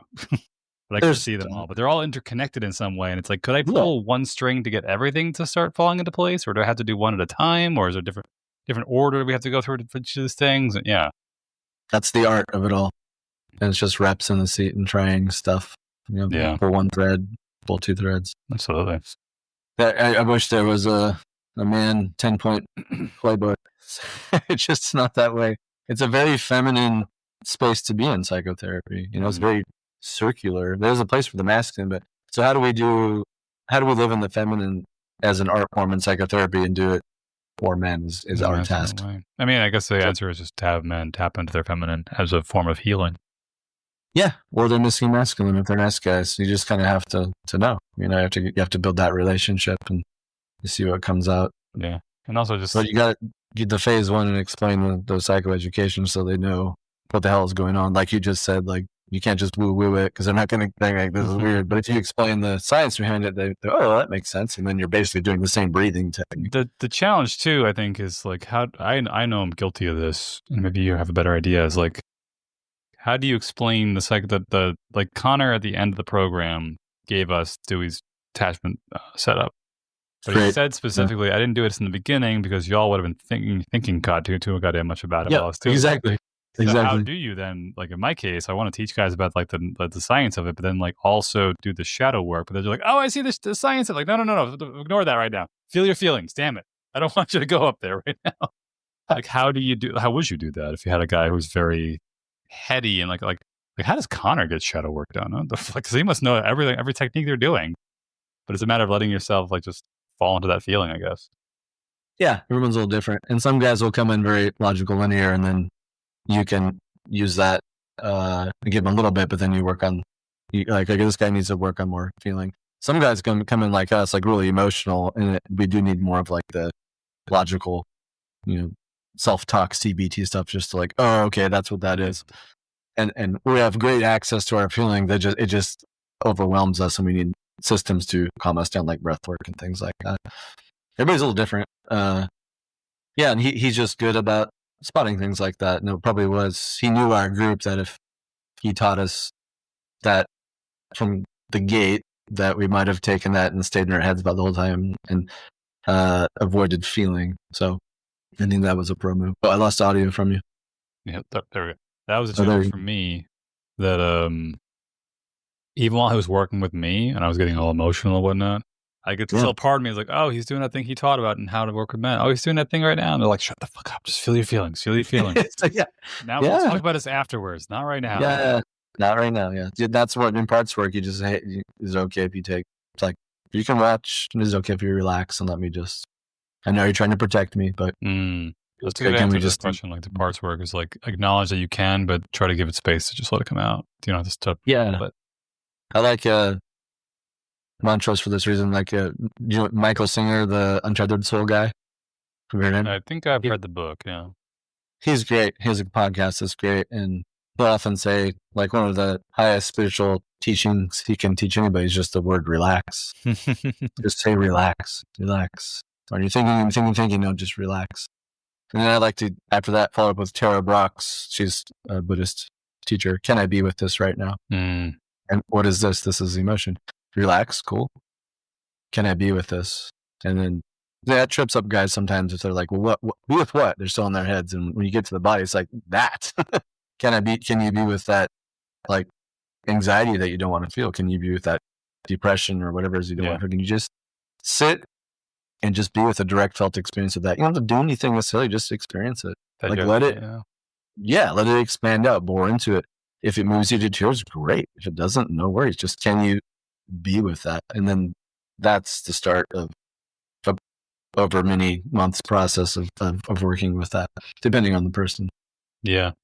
Like it's back to the science again. It's like I worded it as like you have to pull up an old memory, which is like like going into your computer and trying to find some like recovered files that got accidentally deleted into a recycle bin, pulling it out and then like rewording it, and the process of rewording it is you crying, feeling, having your anxiety, your emotions come up. But those are not the emotions of the memory. That is your body's response to the memory itself, as though it was happening right now. Yeah. And you have not given your body the ability to go through the natural processes it needs to digest that moment emotionally, which is why it keeps fluttering again and again and again and again until you basically say like, okay, that was a sad experience. I didn't cry at the time. I got to cry right now. Emotion process. Now I can bring up the experience. Like, but my mother passed away about 10 years ago when I was 25. And on and off for years, I really couldn't, like, I could kind of talk about it in logical. I didn't really feel it. And then within the last 2 years or so, I've been just like, I let like a big chunk of it like out. Stuff in different ways. I found some clever ways. There's some like songs that reminded me of her, but rather than like when I got like emotional about it, I wasn't like, I got to turn off the song. I'd be like, you know what? I'm going to go home and I'm going to listen to this and I'm just going to let myself bawl if I have to. Yes. Yeah. Music is great to jumpstart some of that too. It gets us out of our heads a little bit. Otherwise, we make a narrative about what we're thinking. And that's a great way to avoid having to feel. I always ask guys like, hey, what's going on from your throat to your belly button? What? I'm not really hungry. Yeah. Well, that's great. Yeah. Some people are like, I'm hungry. Cool. You've identified that area that or I'm sore. Great. We're in the body still, you know, and then you just go deeper. Otherwise we're postulating about emotions rather than directly experiencing them. And men are great at that. But it's a custom too. Yeah, like digesting the emotions a lot better than like, I got to feel my feelings. Like, no, you got to just, you got to run the software program on your computer. You just got to finish doing a Windows update. And once it's done, you're going to feel better afterwards. That's basically it. Yeah, that's the whole cliche mind-body connection. You got to get the two communicating. Mm-hmm. Yeah, I'm good to keep going for another 2 hours if you want, but I don't know how long you want to be out here. I really am enjoying it. Since like 2, 3, 4 project here, which would be cool. And the last thing you want to touch on, any questions you want to throw my way? So moving to the south, which is sounding to be a good move because you're around your buddies, and you're getting away from the impossible living scenario for anybody but the 1%ers. What's so funny about that is like every one of the people, all my clients are like, we're going to miss you. Why are you leaving? It's too expensive. Yeah, you should leave. That's a good idea. You really should leave. I totally get it now. I'm not going to stop you. I get it. Like, they're like, oh, you're so good. Like, just get the fuck out of here. It's ridiculous. I know. For how much you make, if you move to Portland, you have like almost $1 million home. Jesus. It's insane. Like, you go to Texas, I mean, no worries. Like, I cannot believe the cost of living in New York and LA. It's just, that's got to change, right? Yeah. It's going to blow up eventually. Well, but it has to when it does. So yeah, exactly. Look out, yeah, even here in Portland, it's not bad, but we always blame the Californians because they always move up here and buy cash houses, and like, we had a 1-bedroom house and we sold it for $3 million, and now we have this 8-bedroom house here, and it's like, motherfucker, you're driving up the cost of housing. Yeah, it's cool, man. Just keep doing what you're doing. Like Connor says, like, keep getting ever competent in what you're doing. Keep learning. It's all about reps, and I think you have a natural gift for it, and you've been doing it whether you like it or not. So, yeah, we always say with a joke that we're wounded healers, right? We don't get into this business. I've heard this before. Like, like what's like healthy kid? I want to be a therapist when I grow up. Like, no healthy, non-traumatized child does it. Maybe 1 out of 10. I don't know. I've heard about how like sometimes like people who have been through the worst shit make the best therapists because they're like, yeah, I understand. Like, I really understand like a deep level. I understand what you're going through. Yeah, we go into the helping field where nurses are classic, doctors, things like that. Yeah, I think you can be good. You're asking a lot of good questions. Even like our text exchanges have been good, and the guys you're working with now, I think you're helping them. So I have a very quick, funny story. So you mentioned like how like you have like a natural gift for this. I had the amount of times I've had people come in my practice and I'd be like, how you doing today? Like, all right, life story. I'm like, what the fuck? Okay.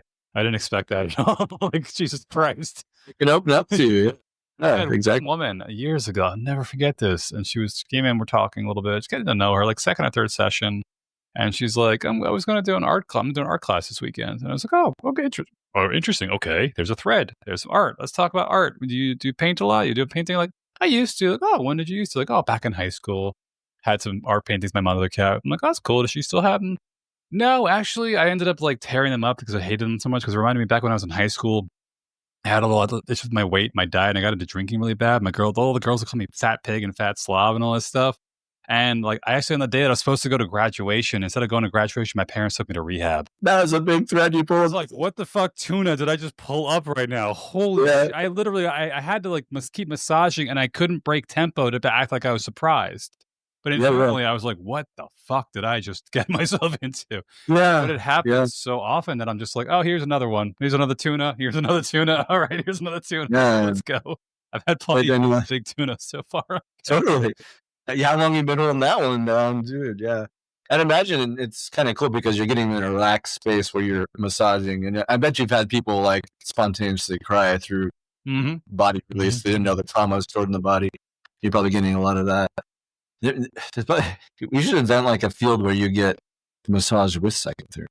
I've had people tell me to do like life coaching massage. I think even Dewey mentioned that craniosacral therapy can be very powerful. Yeah. Got it done to me once recently. It's like, it didn't feel that magical because they literally just kind of put their hand on like your sacrum and your abdomen, like maybe like your lower abdomen, and then like parts of your spine as they kind of go up. It's usually from like your chest, maybe down to like just above your pubic bone up to your chest. And they're like, oh, I feel restrictions here and there. But generally speaking, with massage therapy, there is a component of like, you have to calm the fuck down to let me work on you. And in doing so, things that you've been bottling up are probably going to come up. Yes. Yeah. Maybe there's a new field emerging that you can create. If you want to do that. I know it's rough on y'all's body. Like, that's why I'm on the coaching thing. It's like, I can do it for another maybe 10, 15 years, and then eventually I'm going to start breaking. Yeah. So like, I don't want to be like 55 and still work. I mean, maybe if I think I do softer massages, but I do a lot of deep tissue. People prefer That's what everybody wants. Yeah. Nobody wants the soft hands. I do have soft hands, which is nice, but I just have soft, heavy hands.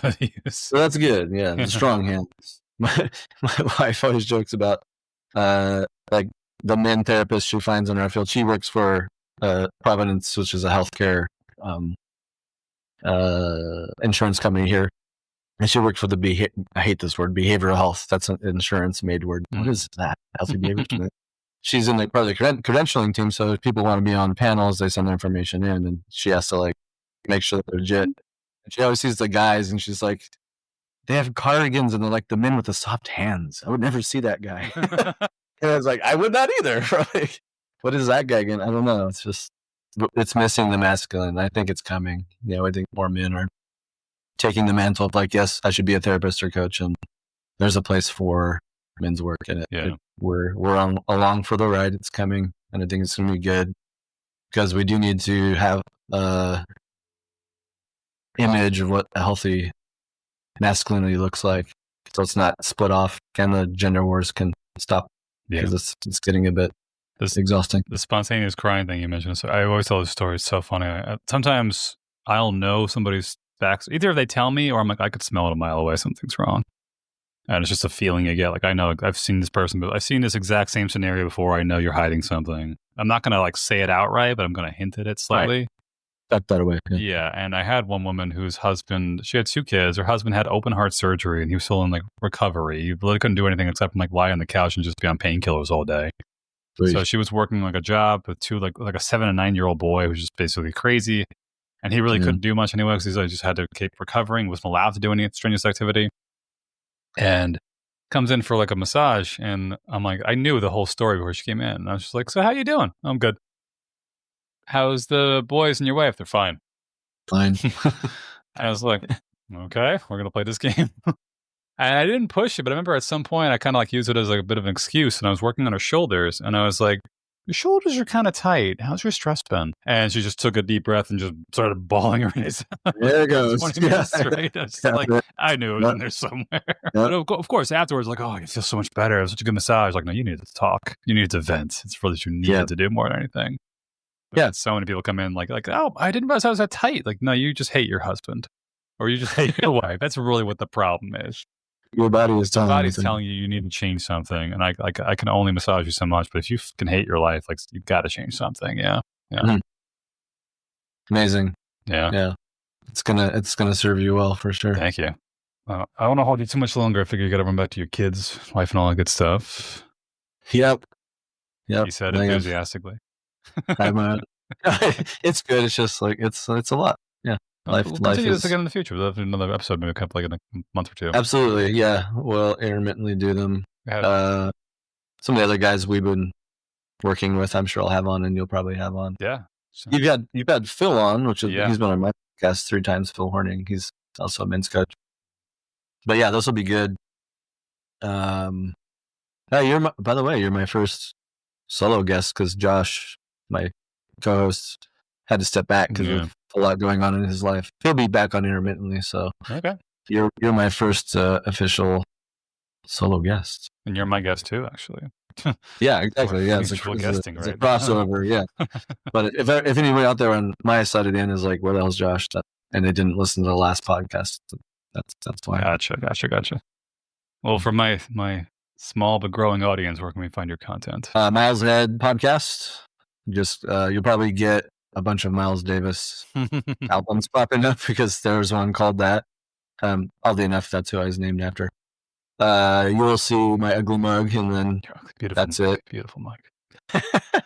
It's on YouTube too, and this video will be on YouTube, which will be kind of cool.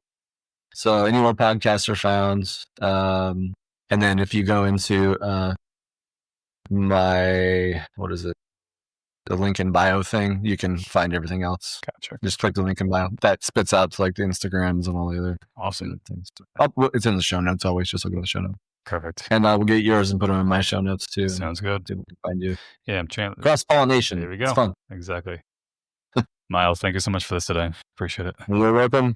This is good. This is the discussion that needs to keep happening with all guys. Hopefully they listen, and if this helps anybody, as Connor always says, man it forward, send it to somebody. If you're a woman, send it, and you think you're the dude in your life could use some help, send it to them. We gotta start these podcasts off and be like, let's talk about sports. All the guys come in like, oh hey, yeah, sports. I'm like, now that you're here, we're gonna talk about your feelings. Like, oh fuck. We're gonna do this. Yeah. The Eagles won the Super Bowl, so how does that make you feel? Like, no. We're not gonna do that shit. Awesome. I've been on cloud 9 for 3 weeks. So awesome, dude. Good conversation. All right, here's to the next, and then we'll see you in our WhatsApp thing, and then for Connor's thing, we'll just keep getting ever competent, and pretty soon, before we know it, Connor we'll be on his or he'll be on ours. One of the two. Absolutely. Yeah, or Dewey or Traver Boehm, or all these guys that are what do we call them? Psychological parents, I think. They are the men that we will eventually step into their shoes. Yeah. Once they've moved ahead of us, and we're the next generation of guys coming through doing this work. Yeah. Yeah. Exactly. Yeah. There's always a process. Yeah. Awesome. More to come. More to come. All right, man. Good chat.